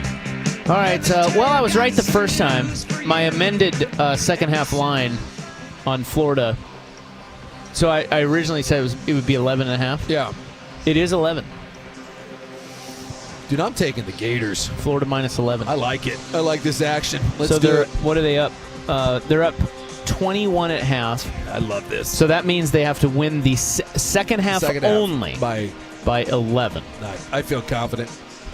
I do too. I'm taking. Dude, they're going to win by 25. I'm taking the Gators, and I mean the second half. Second half. They're going to win this game by 57 See, points. the problem was that Norfolk came back and like made a little run there. Yes. And, so now everybody's like, well. And now Florida's going to get pissed off and they're going to come out and score the first 20 points. I think that might be right. Yeah. Of course, I'm not going to bet it. This is in the news for March 21, 2025. I'm looking through the top 100 hotels in Merca. Talk to me. And there is one Oregon hotel on the list, although in my dumbass put this list into my notes, and now I have to scroll through to find the Oregon one. Well, I'm guessing we're not in the top 15. Well, I'm on number 40, and we're not there yet. Okay. So that's scrolling. Most of them are super high-end, Four Seasons. Yeah, places that I can't stay. Yeah, things like in Hawaii and stuff. Yeah. You know? They're like $6,000 a night. Probably where Buckley's pulling a White Lotus right now. Exactly. 100%. I think it's the Allison. Someone's saying, what about the Portland Inn? Right across from the grotto there? Yeah, it's the Allison. The Allison. Newburgh. I don't know if you've ever been out there. Yes. Super nice. They used to do, Dan Fouts and the great Dave Wilcox used to put on a phenomenal golf tournament out there. And they'd put you up for a night at the Allison, and that place is dialed. Yeah, it's tight. Five-star hotel. It is number 62 on the list of top 100 hotels in the United States. Too shabby. Right out there in Newburgh, home of the great Danny Meringue. And Joe Fisher. By the way, have we lost the fan crew? We haven't seen. I have no idea where Where I haven't are seen they? them like in an hour and a half. They must be winning lots of money. Either that or they're dead somewhere. There's a couple that are back here already. Oh, really? Maybe the bus left. It's possible. Yeah, okay. I haven't seen anyone other than the great Jeff Austin who's still hanging out here. Look at that. What a lifer. I know. Jeff Austin. Can't let it go. Got his Blue Devils. That's right. Jersey He's on. trying to absorb this. This is it. This or is his high tops. This is his last Final Four. If you don't know, Jeff's dying. What? This is it. This is his last March Fan Madness. This is it for him. The number one hotel in the world, or I mean in the U.S. In the U.S. Four Seasons Resort. Hualalai. Yeah. Hualalai. Let's play the fun game of how much and why I'll never go there. All right. Let's look. So it's in Kailua Kona, Hawaii. It doesn't matter where it's at. Or is it Hawaii? I can't go. Yeah, Hawaii sounds better. Let's see. How much do you think rooms are? $2,500 a night. 25? Yeah. Yeah, 23. No, you can get them for, whoa, $298. What? No, I'm just kidding, bro. $2,315. Hey, that's pretty close. Let's see if they've got any availability for us. I have a friend of mine who lived. Look at that thing. I have a friend of mine who lived at a Hyatt for like 2 or 3 years. He pulled a Rick Majerus, so he's got like the ultimate Hyatt status. And so sometimes when he travels, he can get the Hyatt version of this. He can get like a couple times a year. He gets the upgrade. He can use points.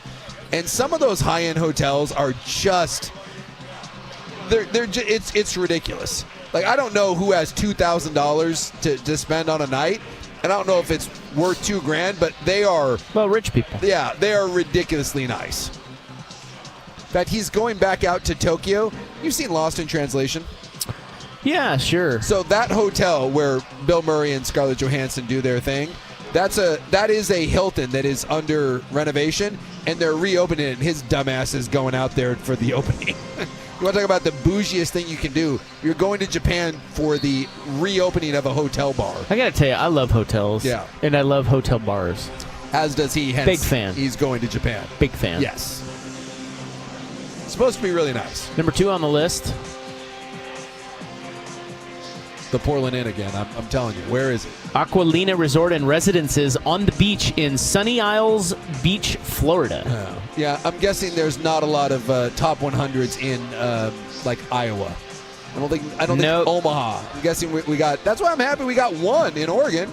The Ritz in New York City is number 4. Yeah, Central Park sort of thing.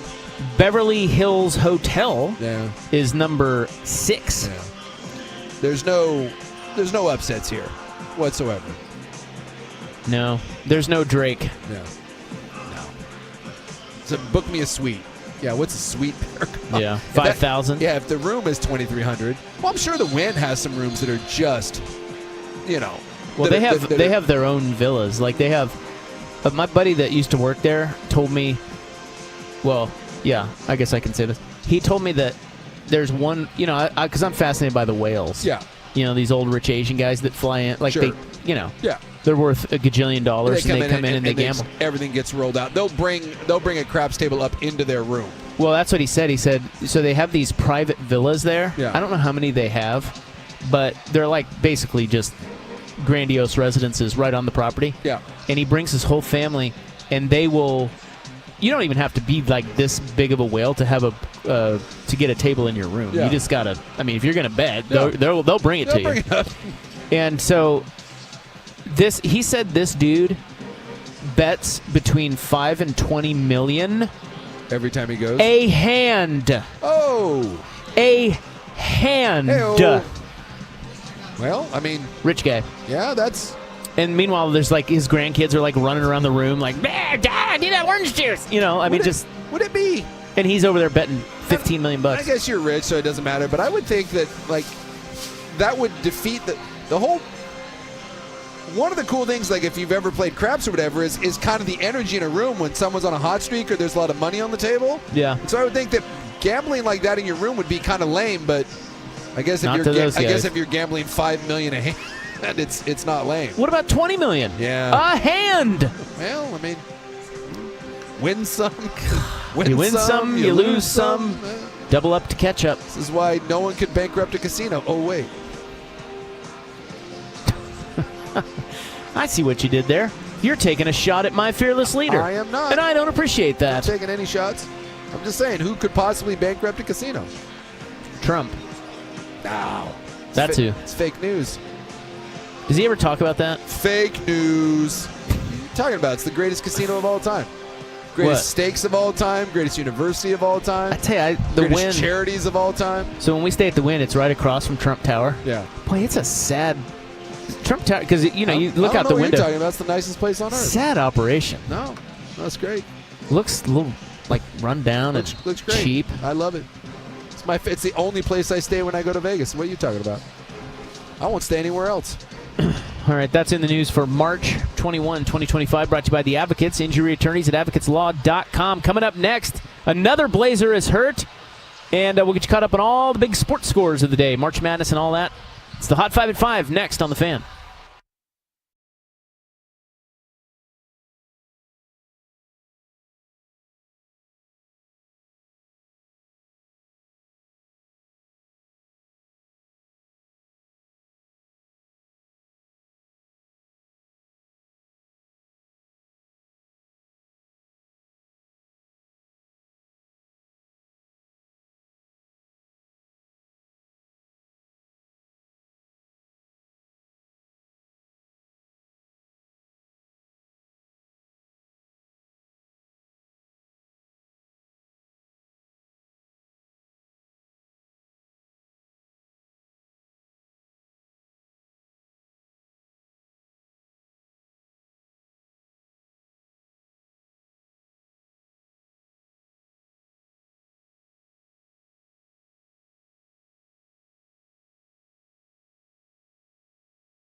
The Fan. You just expose yourself as a horrible person. You do your best. An Odyssey Sports Station.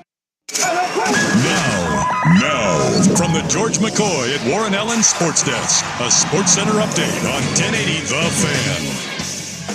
Sports Center is brought to you by Crunch Fitness. Memberships as low as $9.99 per month. Find your Crunch time in Portland, Vancouver, and online at crunch.com. First on The Fan, we've got a full slate going right now of March Madness basketball. Number one, Florida is up 53-32 over a 16th-ranked Norfolk State team. That one is at halftime. You got 2 minutes left to go. Kentucky, they've started to go on a run against Troy. They're now up 33-24. Marquette is trying to fight their way back against New Mexico. New Mexico's leading that one 26-20. There is 5 minutes left to go in the first half. And just getting underway in Seattle, Arizona, 4th-ranked Wildcats, they're taking on the 13th-seeded Akron Zips. Right now, the Wildcats are up 11-8 in that one. More sports scores and stories in 30 minutes. I'm Will Ortner from the George McCoy at Warren Allen Sports Desk.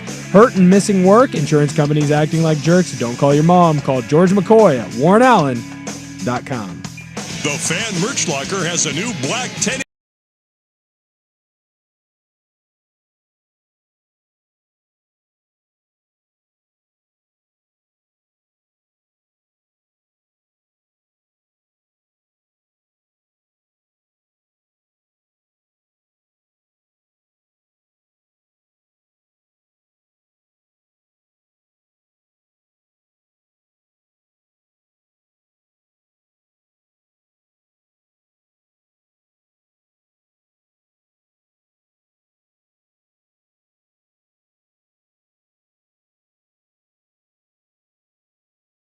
Allen.com. A-Lene. Make every buzzer beater, bracket buster, and Cinderella run mean more at A-Lene Sportsbook. Fan Madness is also brought to you by Video Only, where you always get the best deals on top-rated brands of TVs and home theater. And by Coors Light, the world's most refreshing beer. Enjoy responsibly. Fan Madness from A-Lene on 1080. How about those onions? The Fan. All right. Welcome back. Nice to have you along. It's a little Friday show out here at Fan Madness. Seeing a lot of the same faces that were out here yesterday, playing hooky 2 days in a row. Although the fan crew seems to have abandoned us. I think the fan shuttle bus has gone home. None of them can handle their liquor. No, that is true. You know what I'm saying? No. Bunch of drunks. Yeah, it's... Well, they were here early. I think they got here at like 10:30. And so I think by the time we got here, they were lubed up. We all know this is a marathon, not a sprint. Well, and you got to, here's the thing. If you are not a heavy drinker, you've got to learn to pace yourself. You do the zebra method. If you're a bit of a lightweight, you got to go zebra, and you go 1 for 1. Drink water. Just go back and forth, stripe it. You're way better off doing that way than just saying, "Hey, I'm mashing it to the gas." You're going to burn out. And I think that's the problem. We got a bunch of people in the fan that think they're thoroughbreds. In reality, they're stocking horses. Well, days like today test you. Yeah. You know, test your merit. See where you're at in the drinking rankings. Well, I'll tell you right now, I'm not certain that we had a. I think we got bounced in the first round here at the fan. I'll tell you that right now. Yeah. I think that's right. Hence, everyone's gone. Yeah, I don't think that any of them are here. No, it's 5 o'clock, except for Jeff Austin. So again. Disappointing. Jeff's here. Jeff's here, and he's not even drinking. No, that's why he's just here. Sitting over there. All right, well, got a lot of stuff coming up. Joey's not on today. He's in Wrexham. Yeah. Doing whatever you do in Wrexham. I think he watches soccer. All right. Big soccer guy. I think they're going down to Amsterdam, I think, as well to see some soccer. They go over there. They do big Europe trips to play soccer, or not to see soccer, but or not to play soccer. To play soccer. To watch soccer. I don't think they're over there playing in a tournament or anything, but it's kind of cool that his family has the thing. Look, if that's what gets you over to Europe and gets you to see the world, have at it. Too many people don't take an opportunity to go see different places. So whatever excuse you need to get on an airplane and go somewhere, get out of here. And we got a bunch of, because Buckley's in Hawaii, Joey's in England. And then, Dusty. Fan Man's in Mexico. Unbelievable. I know. And yet here we are. Tethered to the chair. In Ridgefield, Washington. Living the dream. Hey, I would rather be nowhere else than this place. The win? No. Oh, look Right at you. here. Right here. Right here. Right here, right meow. Coming up in the club tonight, we have an abbreviated club because the Ducks are on tonight. Yes. Feels like forever ago the NCAA tournament started, but we're still having first-round games tip off. And I think the Duckies are the last game of the evening. Very last game. There you go. 6:40 pregame, and then 7:10, I believe, we're tipping it off. But we will have the story that we teased last night that we didn't get to. How often are Americans doing it? We'll see if we can actually get to it, too. We will today. see. And by state, I have the numbers. Because I think we've teased it 2 days in a row, and we've yet to get to it. More March Madness talk coming up here after the hot 5 at 5. Hot topics, hot opinions, Oh, Charlie, I'm hot today. and hot air. It's time for the Hot 5 at 5. That's hot. The Hot 5 at 5 on Primetime with Isaac and Sue. No, I mean it. That's very hot. The Hot 5 at 5 with Isaac and Sue. Brought to you on The Fan by Victorico's Mexican Food. Discover Victorico's new savory menu items. Order in-store, online, or get it delivered straight to your door at victoricos.com. Number 5. Well, yet another NBA star went down last night. Steph Curry took a spill. MRI on his pelvis shows a contusion, but no structural He's got damage. a contused pelvis. He is going to miss some time, though. So Yeah. I thought that was legit. Did you see the fall? Yeah. It's pretty nasty. Steve Kerr said you could hear it. Yeah. It's Like not hear his bones hitting Yeah. the... Well, that's lucky because if you crack a pelvis, you're out for a significant period of time. That was the Chet Holmgren. Cracked his pelvis earlier the year for Oklahoma City. LeBron and Ryu Hachimura both expected back for the Lakers tomorrow against the Bulls, but who needs those guys when you have Bronny, who dropped 17 last night? Well, they had like half their roster was out, so they went to Bronny. Oh, yeah. They did get drilled, by the way, in that game. But Yeah, you keep pooping on Bronny at your own peril. I will. 17 points. The guy's a superstar. I like that the crowd chants, "We want Bronny no matter what." And he did come out and say that he like Bronny said, he does have feelings, and he has feelings? Yeah, he had to give the, can we just Number cut me 4. some slack? I'm just trying my best. He said he does hear things, and he does have feelings. Aw. So he's telling people to lay off him? I think he gets a little tired of it, but he doesn't get tired of the money. Well, that's a very honest thing to just be like, hey, I have feelings. Can you stop? Yeah, he's like, I hear all this stuff. He's like, I do have feelings. Remember his dad went after Stephen A. Smith for that? It's the whole thing. Oh, dude, who could boo him last night? He had 17 freaking points. The only greatest good game, 17 points of all time. The only good game he's had in the NBA so far, so enjoy it. You're a real son of a bitch. That guy could become a superstar, and you wouldn't give him a lick of credit. Did you hear what his coach said? His coach is like, "Yeah, I'm pretty confident he can become a solid player one day." Well, there you go. He had to stop. Be like, "Well, it's more credit than you're giving him." Expectations. Free agent quarterback Aaron Rodgers finally met with the Steelers today. Met with their coaches. He toured the facilities in Pittsburgh, but no deal is imminent. He's going there. Jameis Winston just signed with the Giants, so when Jameis signs where's Russ gonna go? Well, maybe Russ can compete somewhere, but yeah, Jameis just signed with the Giants, so I gotta believe that the Rodgers to the Steelers thing is going to happen. Blazers lose Robert Williams for the season after he underwent an arthroscopic procedure on his knee. Wait, have we got a deja vu thing? I feel terrible for that guy. He literally cannot stay healthy under any circumstances, and yet we refuse to trade him. The Blazers host Denver tonight. Portland favored because in a stunner you won't believe, the Nuggets will not have Nikola Jokic. He has an ankle injury.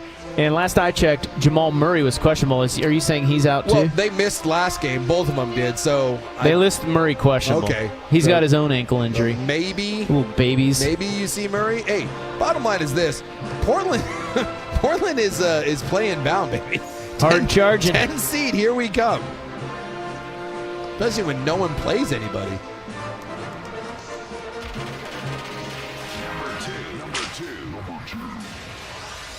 Number 2. Plenty of Oregon sports today. Ducks baseball is hosting Rutgers, although I just checked the score and there wasn't one. So I wonder if they maybe had some rain issues down there.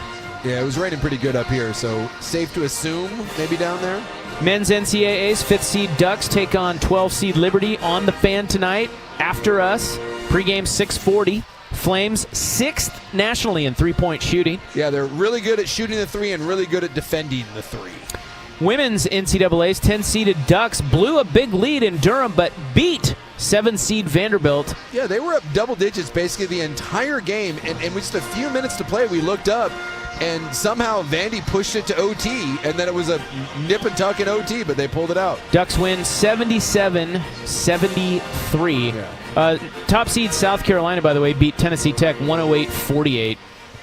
Yikes. If you care. Well, they're going for their, I believe, third straight title. Like they've gone back-to-back. As for the Beavers, baseball looks to win its 11th straight tonight. They are down at Cal Poly. And women's basketball for Oregon State, they are a 14 seed. They'll be taking on 3 seed North Carolina tomorrow in Birmingham. By the way, according to... Or is it Birmingham? I don't know. I'm like Birmingham. According to Duck Twitter... Oh, it's 3-3. It's 3-3, bottom of 7. Oh, okay, good. So they are playing. They are playing. Good. And March Madness. I'm going to give you the games in progress, and then we'll come back and recap the day so far in our next seggy. How about that? Like where we're going with it. So right now, 10-seed New Mexico leads 7-seed Marquette 28-23 late first. Kentucky is 35-27 at the half over Troy. Thank you. And we have Florida leading Norfolk State 66-44 with 15:20 left in the second. Upstart Norfolk State went on an 11-0 run to close out the first half and close it to 21. It's a hell of a job there keeping competitive. And the Norfolk fans were going crazy over that. The Spartan fans. Well, it's all about pride. And then New Mexico and Marquette underway. Well, I just said that you already said that one? Yeah, Arizona leading Akron 19-16. Midway through the first, Arizona the 4 seed, Akron the 13. We'll get you caught up on all the other stuff that happened today. Coming up next, the Hot 5 at 5 is brought to you by Victor Rico's Mexican Food, 19 locations across Oregon and Washington. Now in Lackamas Square in Vancouver. Find a location near you at victorricos.com. When you think of flavor, think of Victor Rico's. We'll be right back here at A on the Fan.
Fan. Well, I have to compliment young Sam, who just came up, and He's very nice. he was a nice young man. Very complimentary. Blazers season ticket holder. He said we're way more handsome in person, and so That's. Of course, we knew that. It's a very Trump-like thing. As long as you butter up Rob, That's right. That's a great interaction. Great guy right there. You're a handsome Although he and did a powerful say, individual. He said something that threw me for a loop. He said he's a Blazers season ticket holder. He said, I'm really excited about where the team's headed, and you guys have picked up on that too. I'm like, have we? Because I don't really think we are saying that. Hey, I picked up on it. What are you talking about? But Mr. Yeah, you're a homer. Mr. Blazer over here. That's right. Tamani Kamara, the best player in the league. Defensive player of the year, according to some. Why not? Take that. Anyway, go Blazers. Homer. Great franchise. Hey, bright future, man. Just let this team marinate for a year or two. Bright Not future. One, not who needs stars? We have a collection of very, very solid players. Well, if you're just getting off work and you're getting in your car and you're like, man, I wonder what's going on in March Madness. Yeah. We'll tell you. And is that what you say, Dad, at the end of it? Well, it's not been the greatest day. I mean, there have been a lot of blowouts, okay? Yeah. Let's just call it what it is. Duke beat the crap out of Mount St. Mary's by 34. Yeah, it was 54-28 at the half. Iowa State beat Lipscomb by 27. Maryland beat Grand Canyon by 32. Well, even the one upset that we had wasn't really an upset. Colorado State, the 12 seed, did knock off Memphis, the 5, 78-70. But they were favored in that game by like 4 points, so it wasn't even an upset. They were down 5 at half, but leave it to Penny Hardaway to gack it Rick Barnes style. Yeah. The North Carolina game was basically a laugher the entire way until the very end when North Carolina made it a game. They were getting shelled by like 20 at the half. And then North Carolina came back and made it basically a 2-point game with about a minute to play. And was it Padula, the little white kid from Ole Miss, hit a 3. Little headband. Kind of sealed it. So that game at least had some drama at the end of it. St. Mary's came back and beat Vanderbilt today, 59-56, in a crap-ass game. That game was awful. St. Mary's did not look great, but they were able to make a few plays down the stretch. Baylor held off Mississippi State 75-72, so Baylor will now meet Duke. So we've really only had 2 games even come down to the final minute or two that it mattered, and that was Baylor, Mississippi State. And Mississippi State did have a couple threes at the end to try to tie that. Couldn't get it, and then, again, the Ole Miss North Carolina game finally at the end had a little drama in it, but turned into a free throw contest at the end. So, yeah, we haven't had any...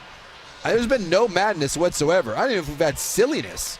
It's basically just been kind of a very flat day. Did you mention the Alabama game? No, the Alabama game was actually close. Yeah, Alabama, the 2 seed.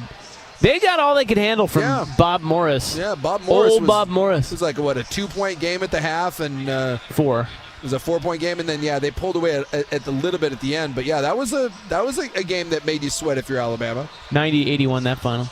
So we should have a good weekend, I'm thinking. Yeah. Some pretty good matchups already. Well, and maybe we'll get a couple good ones tonight. Yeah, right? What do we have? We got the Duckies. I think the Ducks will be fine, but it could be a good game. Yeah, so far we got Oklahoma, UConn coming up, Xavier, Illinois, Bryant, Michigan State, whatever, and then the nightcap is Liberty and Oregon. And New Mexico, Marquette, that's a 3-point game right now at the half. And Troy down by what, 8? 8 at the half in that Troy-Kentucky game?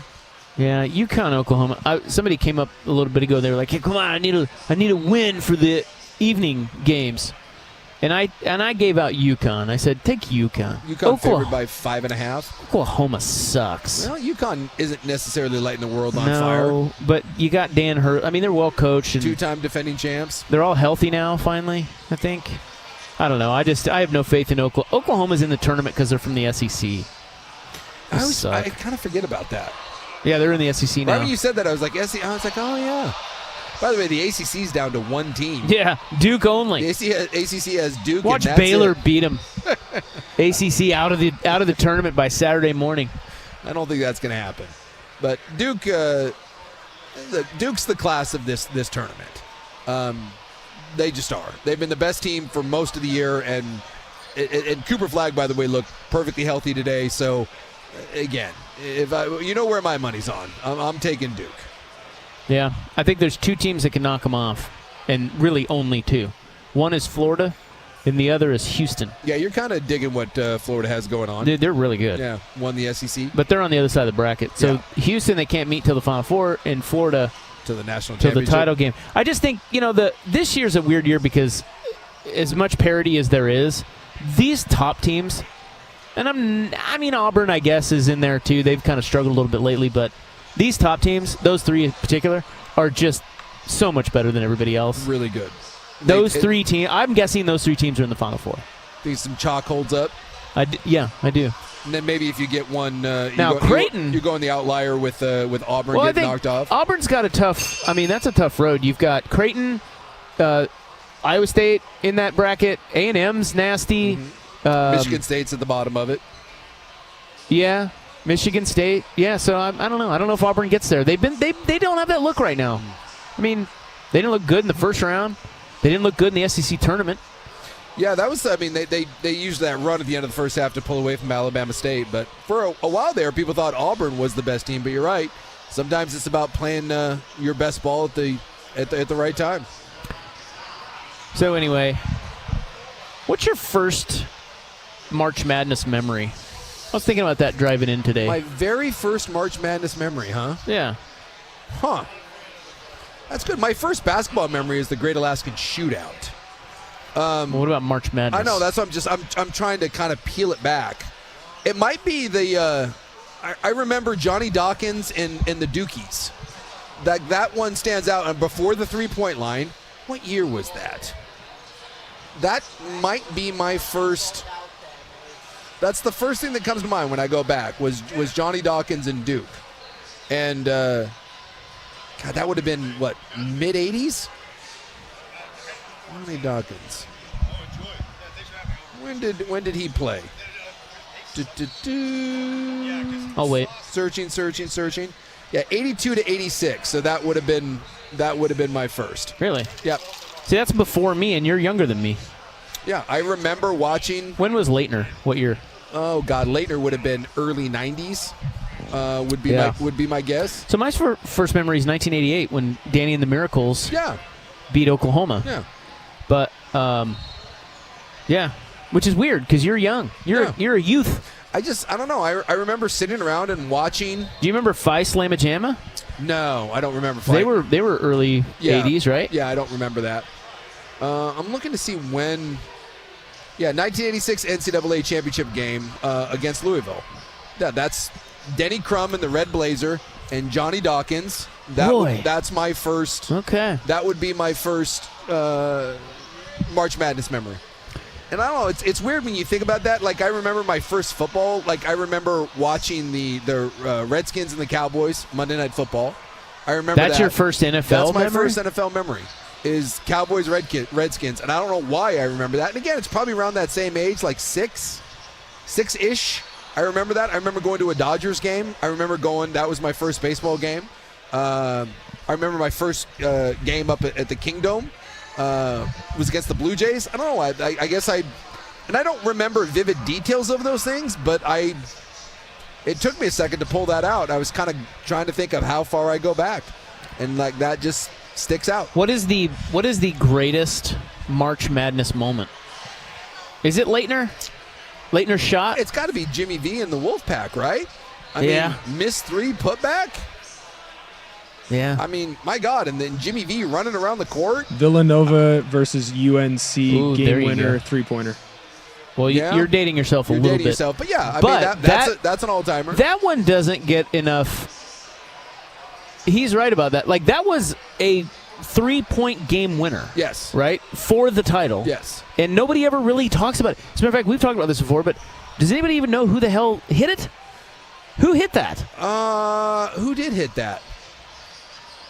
Honestly, See what I mean? Honestly, I don't know. And to be fair, I was on vacation.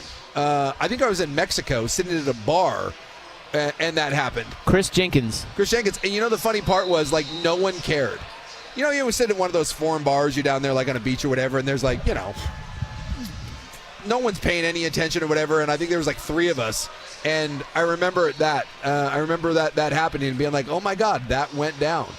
What are some other ones? Like, The one that I remember, like I've always said that if I could go back and change one thing, because we were this close to the greatest moment in NCAA history, was when Butler almost beat Duke. I think it was Gordon Hayward on the half court.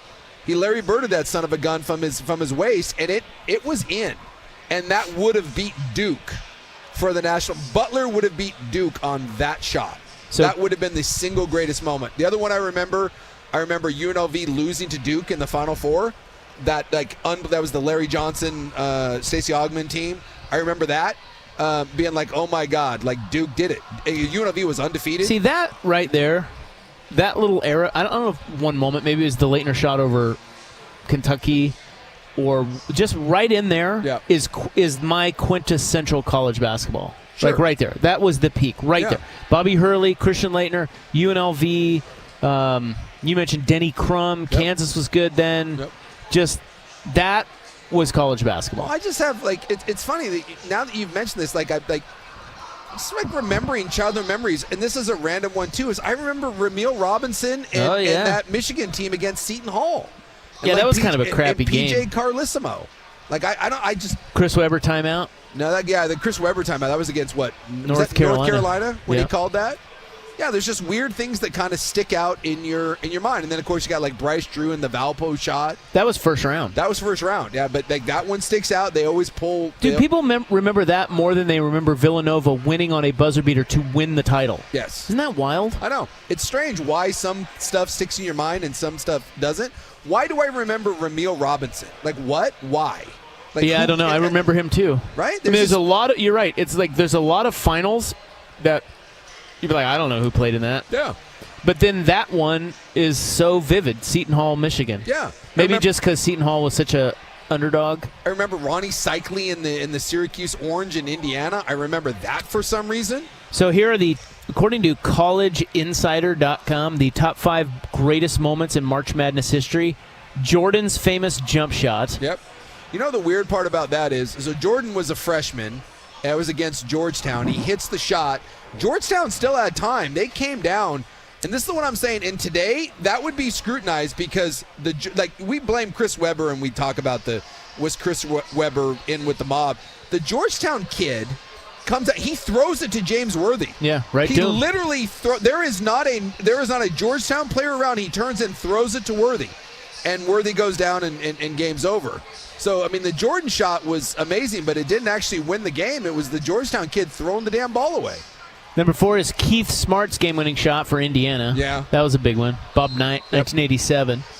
But see, that's what's interesting is I remember the shot because, well, it was iconic. Yeah. But I don't remember watching it. I don't remember anything until 1988, which is so weird because Leitner and all them, I watched it. Yeah. But I don't know. It's odd. Number 3, Tyus Edney's drive. UCLA, Missouri. Coast to coast. And that was like, was O'Bannon on that team, or was that a different UCLA championship team? 94-95. They were 26-1. And it's funny because you mentioned the Key Smart one. Again, I remember more Ronnie Cycli being the guy at Syracuse, and I think Derek Coleman was on that team as well. And that team lost to that Indiana team. And it was like, it's funny, I remember more of the Syracuse people than I do the Indiana. Yeah, number 2 is NC State over Houston. Yeah, I would put That's what you mentioned. That was got to be number 1. They have number 1. They have George Mason's run. To the Final Four? Yeah. Really? Yeah, kind of weird. Huh. Kind of a weird number 1. 11 seed, right? Yes. 2006. There's been no 12 or lower, I guess, or is it higher?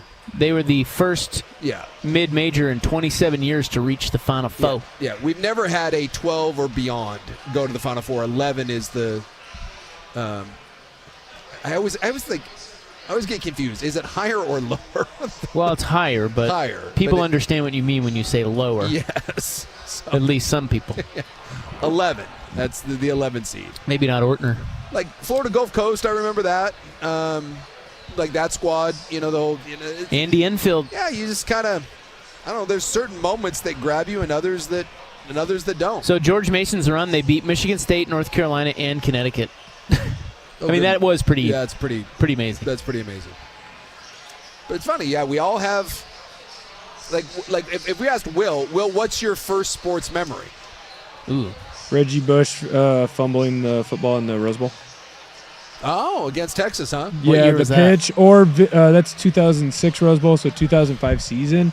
Like I have a vague memory of USC winning a national title in football, but I don't really remember it. So the one that I can truly name is the Vince Young In the corner. Yep, running in. Yep. In the pregame, you had McConaughey as the Texas fan, and you had Farrell as the USC fan. I remember that.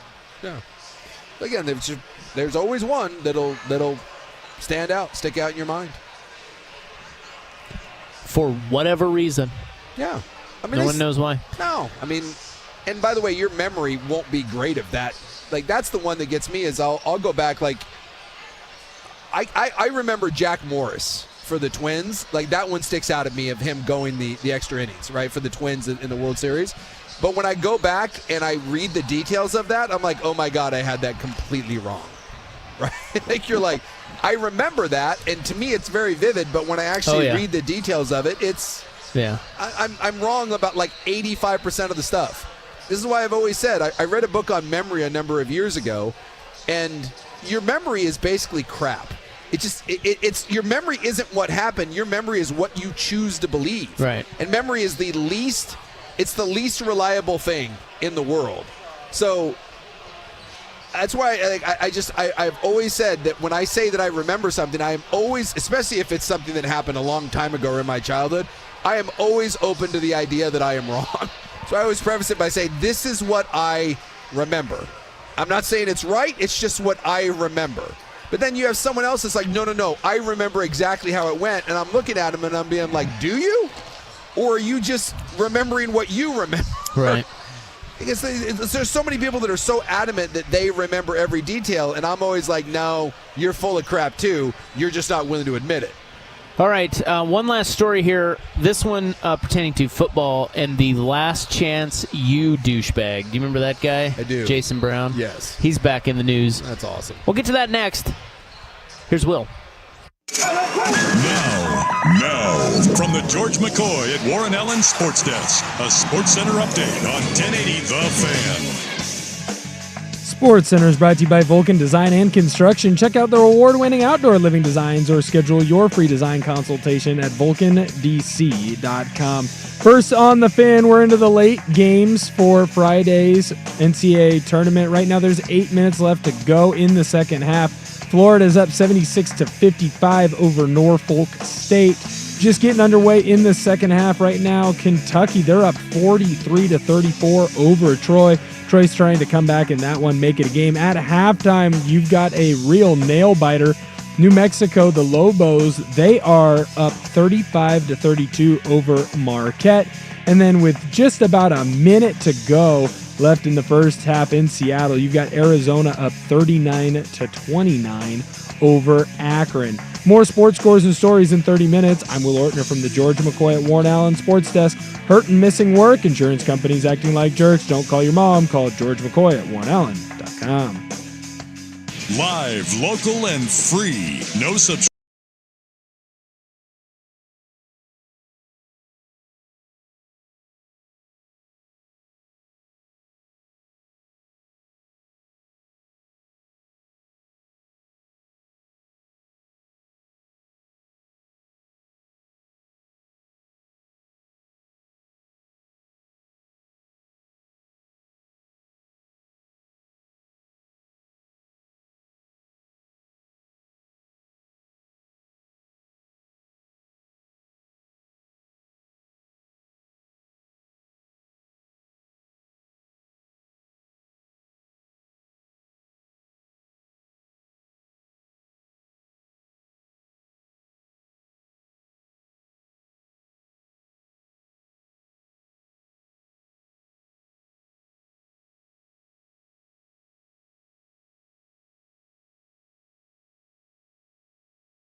All right, Oregon Ducks basketball is coming up in about an hour. We're going to have a pregame show, and then they play Liberty. They are the nightcap. To wrap up the first round. Yeah, last game of the, not just last game of the night, last game of the first round. We were just talking, and our boss, Jeff Baton Rouge, made a good point. We were just talking, there hasn't been much madness. No. But that's going to make for a great weekend.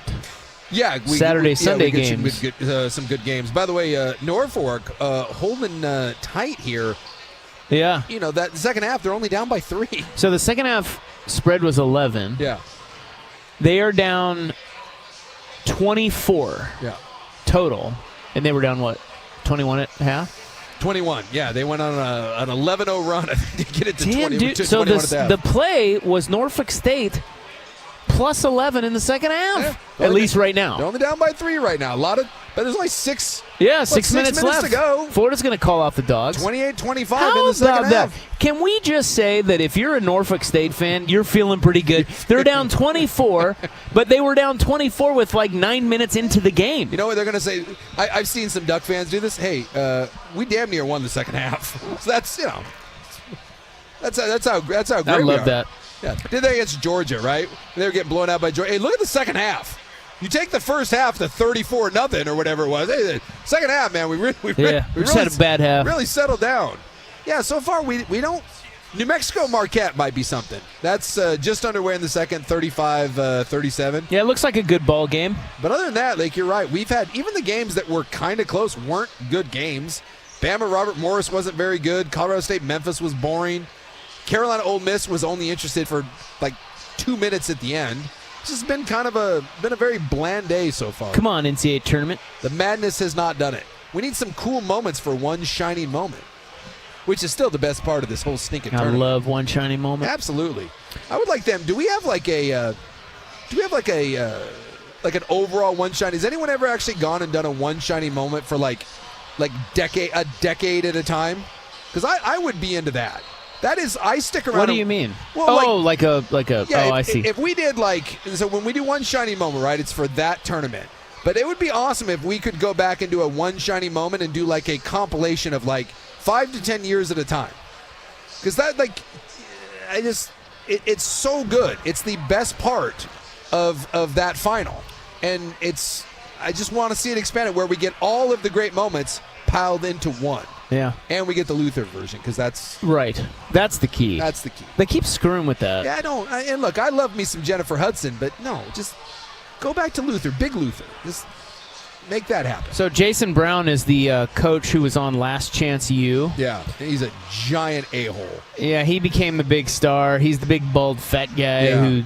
He coached at Independence Community College in Kansas. And I watched the show. The show was actually pretty entertaining. And I got to say, a lot of it was because of him. Yeah.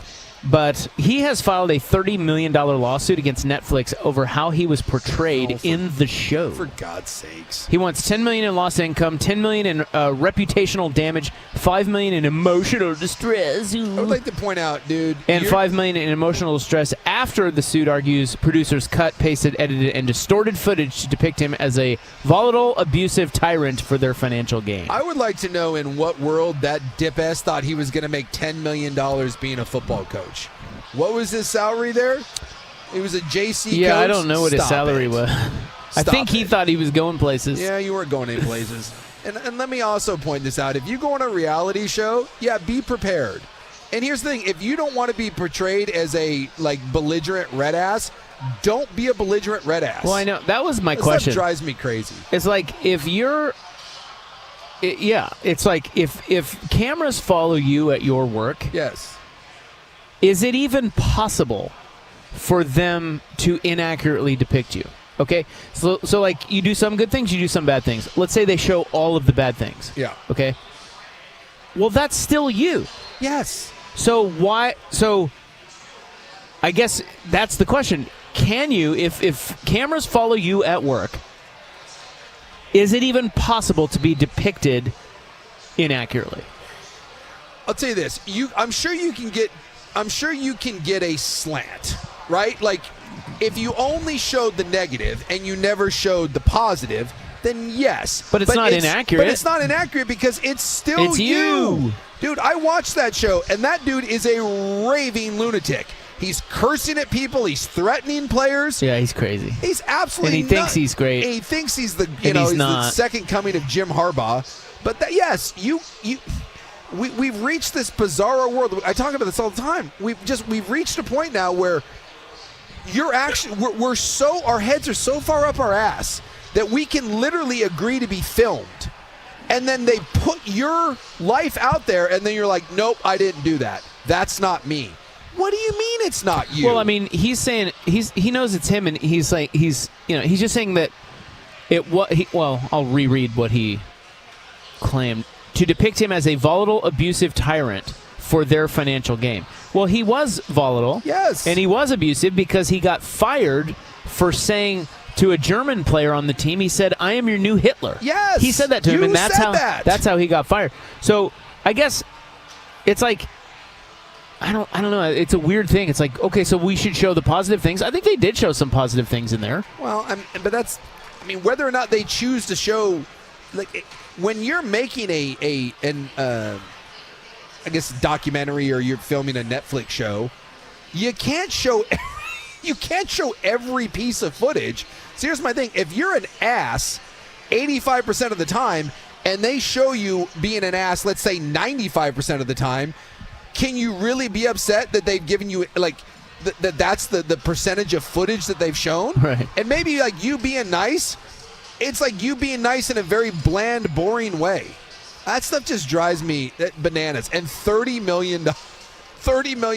Did you know he was hit with 8 felonies for impersonating a lawyer because he sent cease and desist letters to newspapers and other outlets who were covering the Hitler comments. So he faked a cease and desist letter from attorneys on 8 occasions and got hit with a felony for each one of them. By the way, how dumb is this guy? I would like to point out that I just found this. Would you care to guess what he made? It was at East Mississippi? No, he was at Independence. East Mississippi was the other school that they featured on Last Chance U. Okay, he was in Kansas. Well, I'm guessing then we're in the same ballpark, right? So I mean, you're featuring junior college. That coach, by the way, he made $55,000 a year. Did he really? Yeah, $55,000 a year. God. Oh, believe me, I know coaches. And Will probably knows this. Will's probably young enough where you've got some buddies that are starting to get into coaching, right? Yep, and they make nothing. They make nothing. When you say nothing, what do you mean? I don't want to. I might make more than them. Yeah, I had a friend of mine that was a wow. He was a position coach at a God, where does Portland State play? Big Sky, at a Big Sky school. And would you care to guess what a position coach? Is it even a full-time job? Yes, full-time job. I'm going to say he made $18,000. Made about $30,000. 30. $30,000. Hey.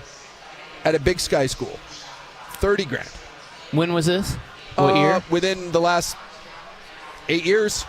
If it's no shocking development, he no longer is a football coach. He's like, yeah, I'm not doing this anymore. Like those coaches make nothing. Yeah. So for this dip has to say that he lost $10 million in earnings. Good one, buddy.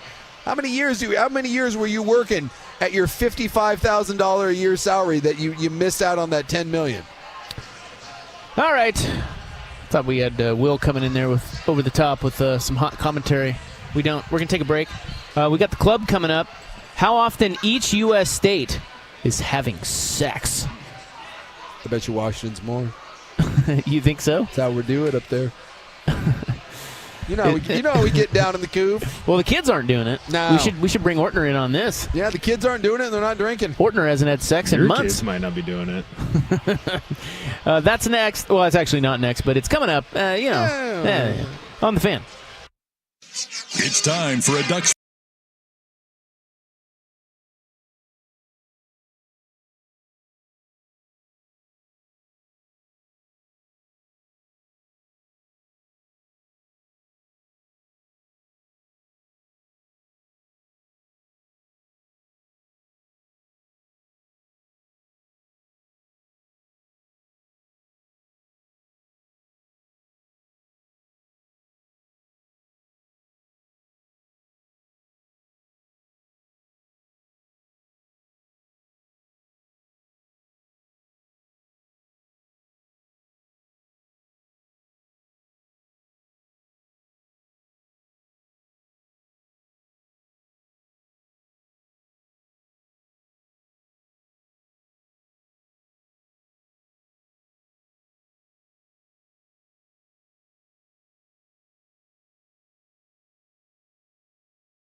LNA on 1080 The Fan.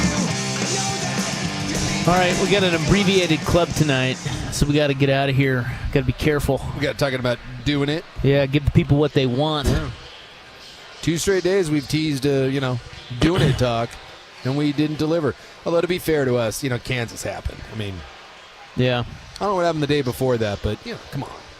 We were suffering the wrath of the Kansas defeat yesterday. So following this Florida-Norfolk State battle, the lead has ballooned to 27. But what is the second half? Because that's really... So they've won by 6. 6. So 5 more. Hey. And Florida gets the cover. There's only 2 minutes left. I mean, the correct side on that game was the Spartans. They're going to feel good about that second half cover. Actually, you might be right, but I don't know. I don't ever bet those big lines like that. Yeah. But Florida is currently up 26. What was the actual spread of the game? 28. Is somebody sweating this the right actual now? spread of the game, I think, was 28 to start. And then at the second half, I want to say it was like 32 going into the second half. So I have it at 28.5. 28.5. Dude, this is right. God, the odds makers are good. It's right on the number. I want to see if there's anyone. That's the best part of being at a place like this, when there's a game that, it's over, you're getting blown out. Listen for the cheers. Yeah, right. It'll be at the end, and someone will hit a meaningless 3 to either go up 31 or, whatever, go down 26, and there'll be like a small group of people that erupt. You're like, yes. Someone had the line on that There's one. Florida for 3. They missed it. I'm not hearing any boos. No? Oh. Okay. There's a few Florida tickets out there. Smattering of applause. So they're at 27 with a minute and a half left. Yeah, do we have a single good game going on right now? We have New Mexico and Marquette right now, 48-47. And the problem is no one cares about New Mexico or Marquette. No, that's a very uninspiring close game. And I don't know why that is, but I don't either. Yeah. Probably because they're from the Mountain West. Well, New Mexico. Shaka Smart writes at Marquette. Yeah. Marquette's a known commodity. Shaka's a little overrated, in my opinion. You're like, Nice little run with VCU, but what's he done since then? I don't know. Has he done anything at Marquette? Didn't do much at Texas. All right, let's get to the club. How often each state is doing it. Next on The Fan.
From the George McCoy at Warren Allen Sports Desk, a Sports Center update on 1080 The Fan.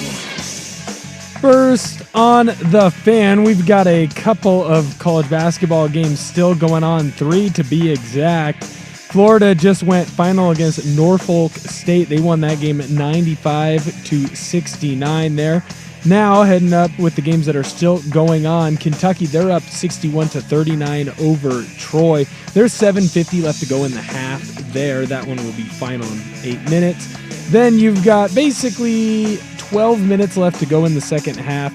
New Mexico versus Marquette. Marquette has just taken the lead over the Lobos. That one's 51-48. It just went to halftime in the Arizona-Akron game. The Wildcats are up 41-31 on the Zips. More sports scores and stories in 30 minutes. I'm Will Ortner from the George McCoy at Warren Allen Sports Desk. Hurt and missing work? Insurance companies acting like jerks? Don't call your mom. Call George McCoy at warrenallen.com. More, please. Golf in the Northwest with Jay.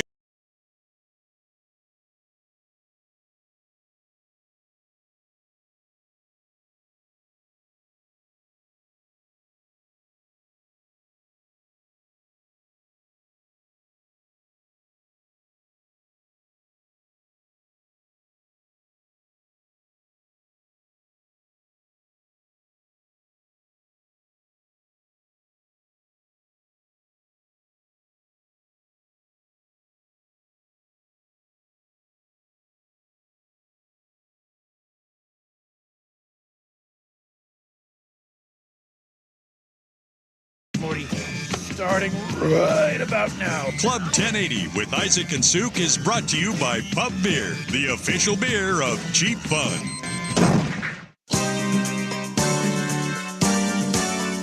At the Lace them up, you little bitch. Club Let's go. 1080, the hottest spot north of Milwaukee. You freaking bitch. At the Club 1080. They are going to rock your ass for 2 hours. Always the fashion at the club. I've choked a coop. It happens. I'm going to show you my boobs.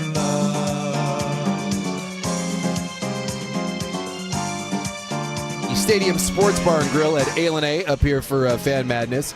Now, I will say that of all the things that you can gamble on up here, and I believe you can gamble on everything, the one that may have been the longest odds, the longest upset that is actually hit is the fact that we are 2 days into Fan Madness right now, Will Ortner, and this is the first segment that one Isaac Rupp has no-showed for. I can't believe he left. How'd you get out of there? Normally when we come up to the casino, the over-under on Rupp bathroom breaks is about 4.5 over the course of a 4-hour show. And by the way, the safe number is the over. Now, partially the bathroom and partially the bar, the number of late segments for Isaac Rupp, the over-under usually hits at about 2.5. So the fact that we are now 2 days into this, I've been doing good, and damn near over, Rob, you have blown away. I know. Like people are losing their shirts on this right now. Yeah. I mean, the odds of you not having to go to the bathroom 7 times a show and this being your first late segment. You're right. I haven't peed as much. You have not. In fact, the first day we got here yesterday, one of the very first texts, because we were on the CW, is you had the water. You had the big pitcher of water there. Yeah. And someone texted in and was like, "Hey, keep pounding that water for Rob. We need that thing filled up. I've got the over on 4.5." Because we had the 4.5 bathroom trips. You have hit the under on bathroom, and the missed segments. Yeah. I mean, my God, I don't know what got into you this year. This is my first missed start of a segment. This is unbelievable. Now, there's a good reason for that. We owe the fan staff an apology. I recently found this out as well. They've been here the whole time. The entire time. We were giving them crap for getting too drunk and leaving. Yeah. They've been at the same blackjack table this whole time. For like 3+ hours. Yeah, yes. Yeah, no, it's longer than that. They were here. I got here. Well, let's see. What time is it? Yeah, it's been over 4 hours. Yeah. So Joe Fish comes waddling over. And I was like, oh, the great Joe Fish. And I said, are you the only one? He goes, what are you talking about? And I'm like, I think everyone else went home. And he goes, oh, no. No. He goes, we're at that table in the back. He goes, we've been there the entire time. So it's celebrity-laced yes. table. You've got our new GM, Ryan Cooley. Yeah. who is sitting next to Jason Swigard. Oh, my God. Who is sitting next to sales guy Sam Tung. By the way, you might want to know this. He's our sales manager. Oh, okay. And then it's our new general sales manager. At first base is the card counting accountant. Yes, Chuck. He's over there, now, and he is intense. Let me tell you, he's intense. Now, controversy here. Kurt Ludwig is MIA. Oh, we can't find him? No one knows. Oh, now boy. He has not gone home because boy. he is somewhere in the building, but no one has seen him for quite some time. So the question becomes, is Ludwig dead or passed out in a bathroom somewhere? Do you think he just went and rented a room? It's possible. Sleeping it off? Because we saw him at about 3:30, and let me tell you, he was wobbly. And you were asking him questions, and I was like, dude, you got to let him go. He's not. He's probably on a heater on the other side of the floor. No one's seen him. Don't you think? He's vanished. So what happened to Ludwig? They're like, I don't know. Haven't seen him. What also happened to the girl? Like we had a bunch of Marissa was here. Yeah, we had Veronica was here. Yeah, Paulina. Paulina. I don't know. They were here. Oh, well, Ludwig. There's a crew that came in here. I saw a crew come in and they're back. They came back. Okay, so maybe Ludwig's with them. No. I was told that Ludwig did not go back with them. All right. So he's missing in action. As far as we know, Ludwig is still in this building, and no one knows what happened. There are a few people sleeping in these chairs here. It's the most. I believe Ludwig has passed out somewhere. And if that happens, I need someone to photograph this. We need like a find a phone. We need to find a drunk salesman. If Ludwig is passed out playing roulette somewhere, I need to know. Maybe he's in the trading post. Yeah, there are a couple people that have nodded off out here. All right. Here is how often each U.S. state is doing it. And by the way, on the text program, is it a requirement to be a degenerate gambler to get a job at the Fan? It's not a requirement, but it does help you.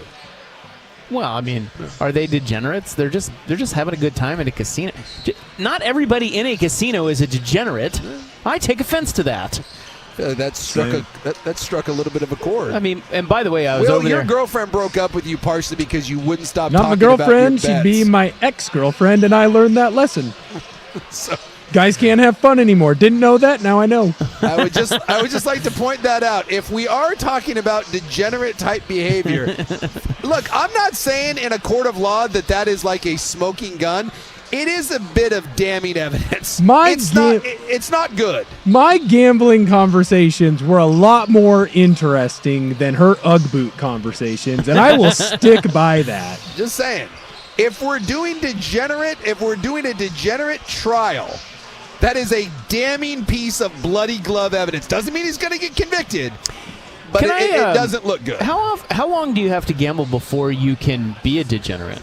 Because Will is like, I think he just started last year. That was literally like I picked it up, was excited about having a new hobby, and then the breakup happened quick. Yeah. Well, here's the thing too. Whenever you get a new hobby, whether it's golf or whether you're working out, gambling, drinking, you tend to go a little overboard on it right from the get-go, and then for the most part you pull it back a little bit, and then you go forward. So, you find a sweet spot, and now is Will a degenerate, or is he just finding his footing like a baby deer? I think originally degenerate, but now I'd like to believe that Will's starting to find his sweet spot. I am not betting on table tennis anymore. There, see? Jesus. And he now knows for the next gal, maybe you keep that gambling conversation to you and your buddies. Yes. When you're with girls, you don't talk about your weightlifting PRs, you don't talk about the protein numbers you're trying to hit, and you don't talk about gambling. So I actually think that I no longer classify Will as a degenerate. I think he's pulled back. Now, Buckley, on the other hand. That's good news. He's a degenerate. Buckley is a degenerate. Dude, he bets on everything. Everything. And he's been doing it for years. You can see it in his eyes. Yes. It is the most random stuff, too. You can bring up any meaningless game on. And by the way, the lamer, like the game or sport, the better chance he's got a line on He's a high volume bettor. Yes. I would love to see his account log. Oh my God, dude. He's got bets on every. Like, if there's a game on, he's betting on it. So the answer to if you were going to say one person at the Fan was a gambling degenerate, it would be Ryan Buckley. I feel very, very confident about that. I think that's right. Yes. Yeah. So Cooley's over there, and I said, how's it going? And he very slurry said, it's going great. I'm like, well, and he's one of these guys who stacks his chips in formations in front of him. Oh, yeah. So he has 3, because he's betting like $20 or something a hand, Sure, and so he yeah. breaks it into $20 piles. Yeah. So 4 red chips, Yeah. right? 4 $5 chips. So he had probably maybe like $120 or something sitting in front of him. I said, well, that doesn't look like that much money. He's like, oh, no. And then he points at his pocket. And so I'm like, okay, in my head, I'm like, because they've been over there a long time. They've been there a while.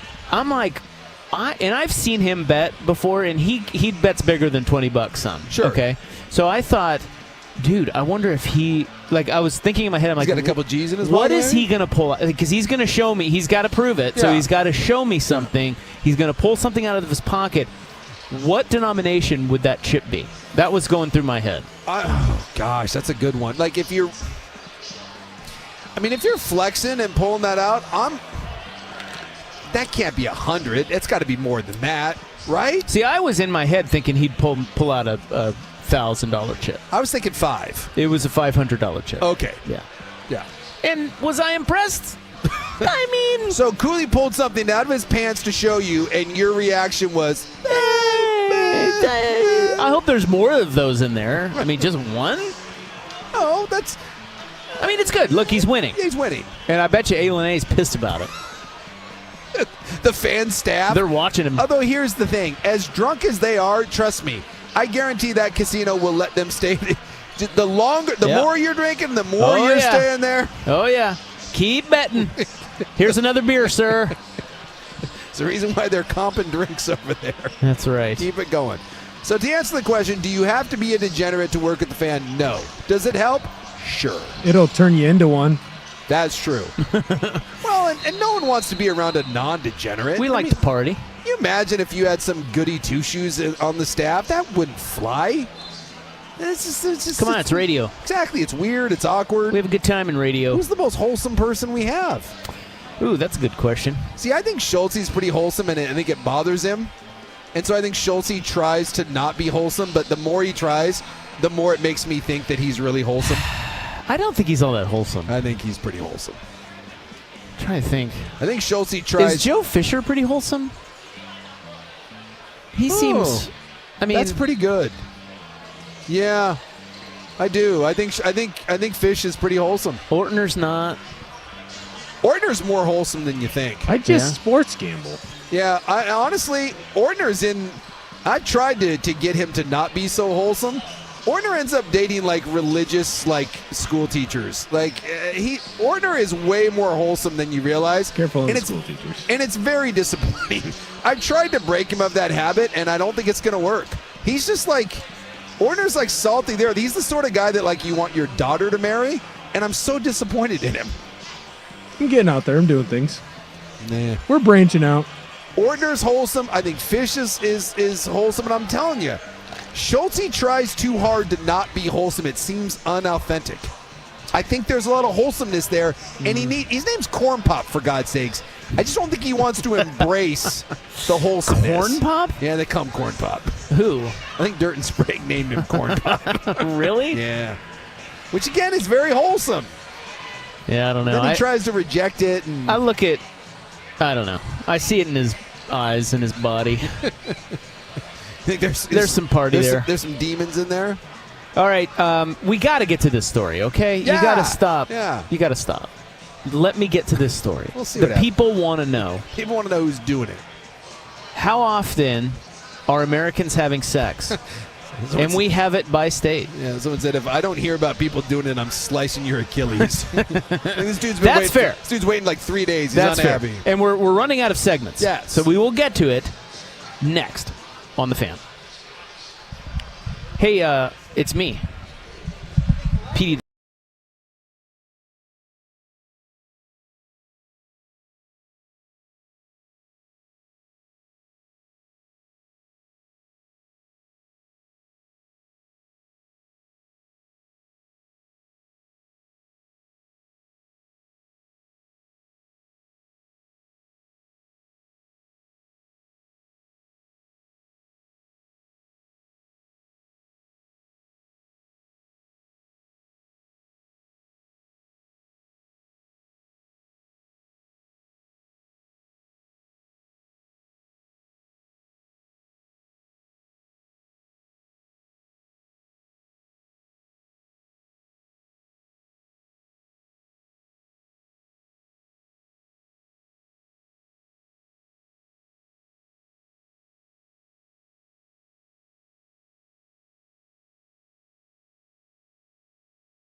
we just stepped out of the shower?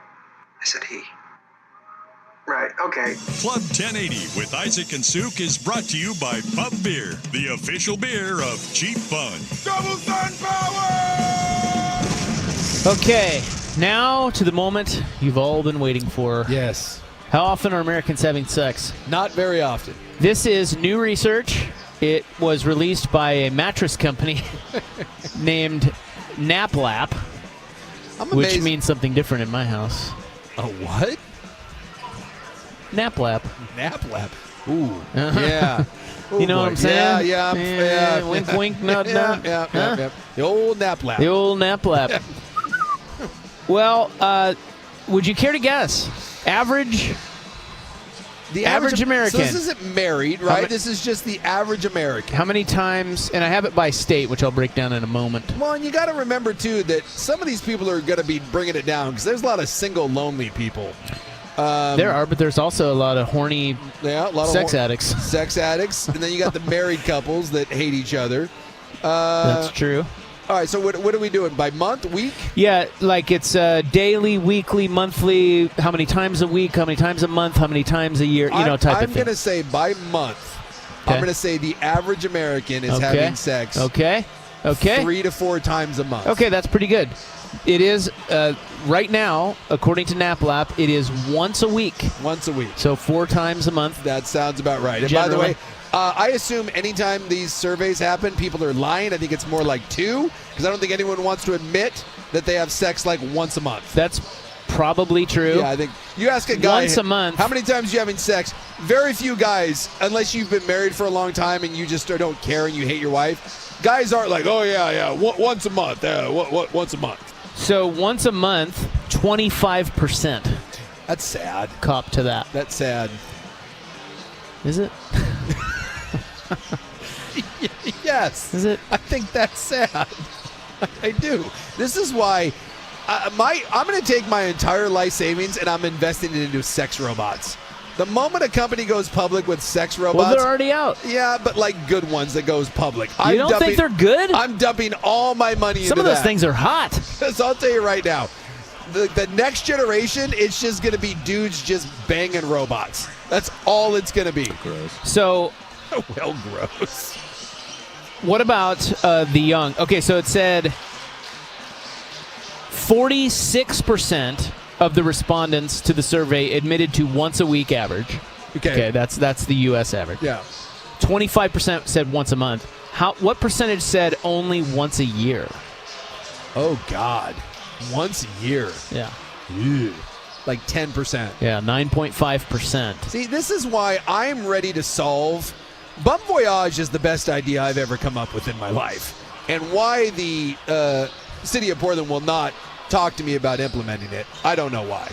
But the second best idea that I've ever had is my Hookers as Heroes program, because I will solve public violence overnight. Because what's the deal? And homelessness, by the way, because the whole thing is we can't get people to take meds. We can't get people to settle down. But the problem is none of these people are getting laid. No one has ever committed a violent act after having sex. So again, what we do is we just take these lonely people and we're like, hey, you come to your government-issued appointment. We're going to give you some therapy, maybe give you some Prozac or something to settle you on down. It's a great idea. And then at the end of that, we get a lady, and it's a government job. We're creating jobs, right? We get some OnlyFans, we get some Instagram hots. We get a government job going. And they get that, and then you know what? They're going to keep coming back to that appointment. I'm in. I just solved school shootings overnight. And I've got we're doing it up more numbers now. What percentage of people say they do it daily? Oh, God, it's going to be like 2%. 7.8%. And they're lying. So like 2%. 2%. I mean, every day? Yeah, that's ridiculous. Will, are you a Gen Zer? I am. I'm the leader. Yeah, Gen Zer.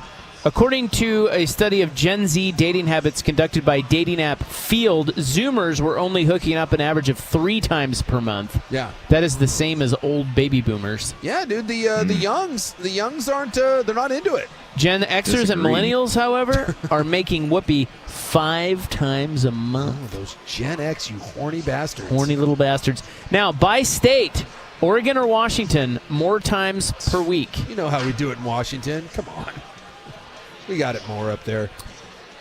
It's actually Oregon. Is it really? Yes. Sons of guns. Oregon, on average, 1.472 times per week. Oh, all right. Washington, 0.9.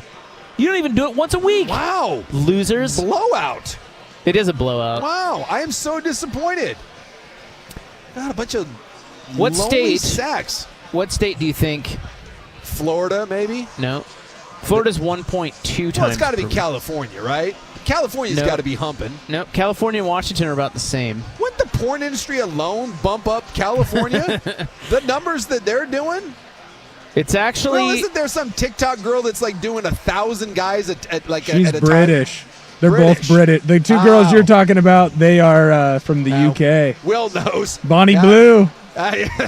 I thought Lily she would. Phillips. I assumed that was a California thing, but Will's like, oh no, they're British. Didn't she go down to spring break? Yeah. And just let dudes. Yeah. That's Cancun. Yeah. Yeah. It was a free for all. It's her thing. Yeah.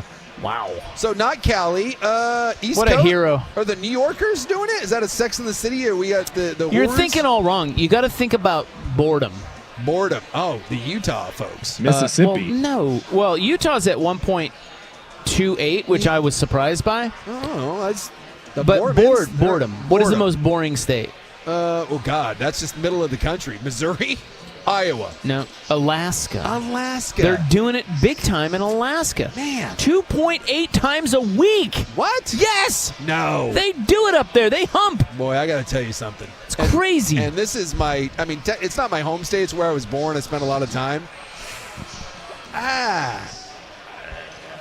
Well, there's nothing else to do. It's a slim pickings. Well, yeah. Wow. But I mean, there's still people. A lot of dudes. A lot of dudes. Whoa. Wow. Going. Boy, that Alaska. That blows my mind. I know. I would have gone through so many states before I got to Alaska. The only two states where people do it more than twice a week, Alaska and New Mexico. So just put an offer on a place in Anchorage. Oregon's actually one of the top. We're doing it in Oregon? Yeah, 1.472. That's like third, I think. I'll be damned. Just scanning through the map here. Well, you know what? Go Oregonians. No, fourth. Hawaii beats us. Oregon Humpians. All right. Worst state for doing it. Worst state for doing it. 0.4. Oh, my God. Isn't that terrible? Like Maine, is it too cold? It is. Maine is one of the worst at 0.5. It's Colorado. What? Why? I don't know. I think it's just cold. Well, I was thinking Maine. It's who wants to? It's like 4 degrees outside. Colorado though is like really active, and it's like everyone's outside, like staying in good shape. I would have thought it was either someplace really cold or like the unhealthy. Like, isn't Mississippi the unhealthiest state in the country? Yeah. I would have thought it's like that. 0.8. I'll be damned. Yeah. There you go. So Americans do it once a week on average. The youngs, Gen Xers and millennials, doing it more than us boomers and the Gen Zers. And, wait, I'm not a boomer. Aren't we both? Are we Gen? We're Gen X. We're Gen X, right? Yeah. You sound So like we do it a boomers. lot.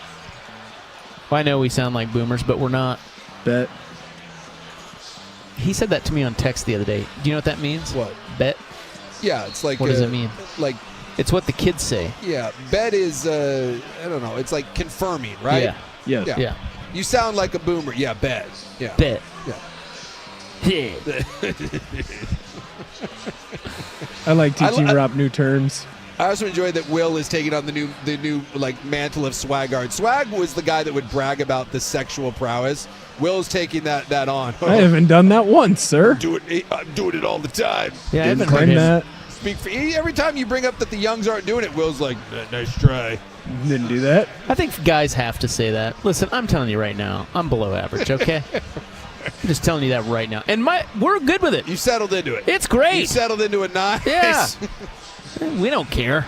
The Golf Channel's on. Hey, I mean, half the time, hey, you want to do it? Nah. Yeah, me neither. I love that. It's great. I'm okay with it. I do it. I don't have to be, oh, yeah, dude, I do it all the time. No, you don't. I'll tell you what. The guy who says he does it all the time is the one not doing it. Is the one not doing it. I will tell you this right or here. Well, or he's the sex addict. If you are married or in a long-term relationship, right? The whole thing is like you're supposed to do it like on the specialty days, right? Yeah. You know, birthday, holidays, Yeah. or like date night if you have regular date night. I'm gonna tell you right now, if you're not doing this, shame on you. You have sex before you go out. Yeah. 100%. You do not wait till the end of the evening. Great call. If you are going out, whether it is a birthday, anniversary, New Year's, St. Patty's Day, or just a regular date night, if you are waiting until the end of the evening to get busy, you are setting yourself up for failure. You're setting yourself up for too much to drink. You're setting yourself up for too much to eat. You're setting yourself up for I got tired. No, no, no. Yep. The best thing you can do is the pre-date sex, and then your night already is off to a great start. Right. And then whatever happens is just bonus, and maybe something happens at the end of it. Maybe it doesn't. Or you go to bed and you're like, hey, it was a great night. Do not wait till the end of the evening to make the move. Start insisting on pre-date sex. I'm in on that. There's a tip for you, Will. You're welcome. I'll get right on that. I got to get a girlfriend first, though. Yeah, that's hard if you're just out dating. You can't meet someone and then be like, hey, before we go out on this first date, I think we should have sex first. I know it's a blind date, but Although, you know what? Maybe that's the new revolutionary thing. Sex to see if you like the other person. Yeah, just to do it and get it out of the way, and that way you don't have to worry about Yeah, it. find out if it's compatible. It's like that dating show on HBO, the where you start off being nude. Yeah, what's that called? I forget. It's a great show, though. See a lot of naked bodies on You there. do see a lot of naked bodies. All right, we got to wrap it up. We have one more segment because Ducks basketball coming up in 10 minutes. Throw it to Will with SportsCenter. Now, from the George McCoy at Warren Allen Sports Desk, a SportsCenter update on 1080 The Fan. only 2 games going on right now. You've got 1 minute left to go in the New Mexico Marquette game. New Mexico's up in that one to 70-61. 122 left in that one. 7:13 left to go in the Arizona Akron game. Right now the Wildcats are up 75-53 over the Zips. At 6:32, you've got Oklahoma taking on UConn. At 6:57, Xavier takes on Illinois. 7 o'clock, you got Bryant versus Michigan State. And then at 6:40, immediately following primetime, you've got the number 5 seeded Oregon Ducks taking on the 12th seeded Liberty. That is going to be at 7:10. At 6:40, you'll have the pregame show here. More sports scores and stories in 30 minutes. I'm Will Ortner from the George McCoy at Warren Allen Sports Desk. Hurt and missing work. Insurance companies acting like jerks. Don't call your mom. Call George McCoy at warrenallen.com. Jump back to earlier parts of your favorite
Believe me, I can talk anybody into anything, except women into sex. That's the only thing I can't do. Club 1080 with Isaac and Suk is brought to you by Pub Beer, the official beer of Cheap Fun. Can I get a hot tub? All right, well, we want to thank our sponsors, George McCoy at Warren Allen Attorneys at Law, Coors Light, and Video Only. Former employee of one Joe Fish. Yeah, he used to work there, huh? Yeah, he got me a deal on a sound bar. Nice. Yeah. So thanks to George McCoy at Warren Allen Attorneys at Law. Fan Madness, another hit. Although I got to tell you, man, it's been kind of subdued out here. Last year we had that Purdue. Was it the Purdue game? There was a big. That was 2 years ago when Purdue went down. Oh, you're right, because they made the Final Four. They made the Final Four. But last year there was a game where this place was like it was right about now. Yeah. It was popping. Yep. Close game. I can't remember what it was. We really haven't had a lot. We haven't had a lot of action. No, we've had a couple roars when people have like juice on something. But the Duck game's getting ready to tip here, so maybe that'll be a little something. But yeah, it's the first day and a half of the tourney's been a little bit. Hey, like you said, it's setting up for a great weekend. A is great. Come up to the Stadium Sports Bar to watch your games. Bet on the games at the sports book. They're right next to each other. You can play Pai Gow, you can play craps, you can play blackjack, you can play Texas Hold'em. Get a taste of that Pai Gow. A couple of great restaurants here. Michael Jordan's is over there. Heading over there now. I mean, come on. This place is wonderful. I love A. Yes. I love A. This is exactly what we needed. They do a great job. So, get on up here this weekend if you haven't been up here. We are out of here because Oregon basketball is coming up next. Listen to them take on the Liberty Flames. Thanks to Will back in the studio as well. We are back Monday, I think. Yes. Are we back Monday? Yes. Damn it. Sorry. 3 to 7 on the Fan. Have a great weekend. Good night. Red ships of Spain, red ships of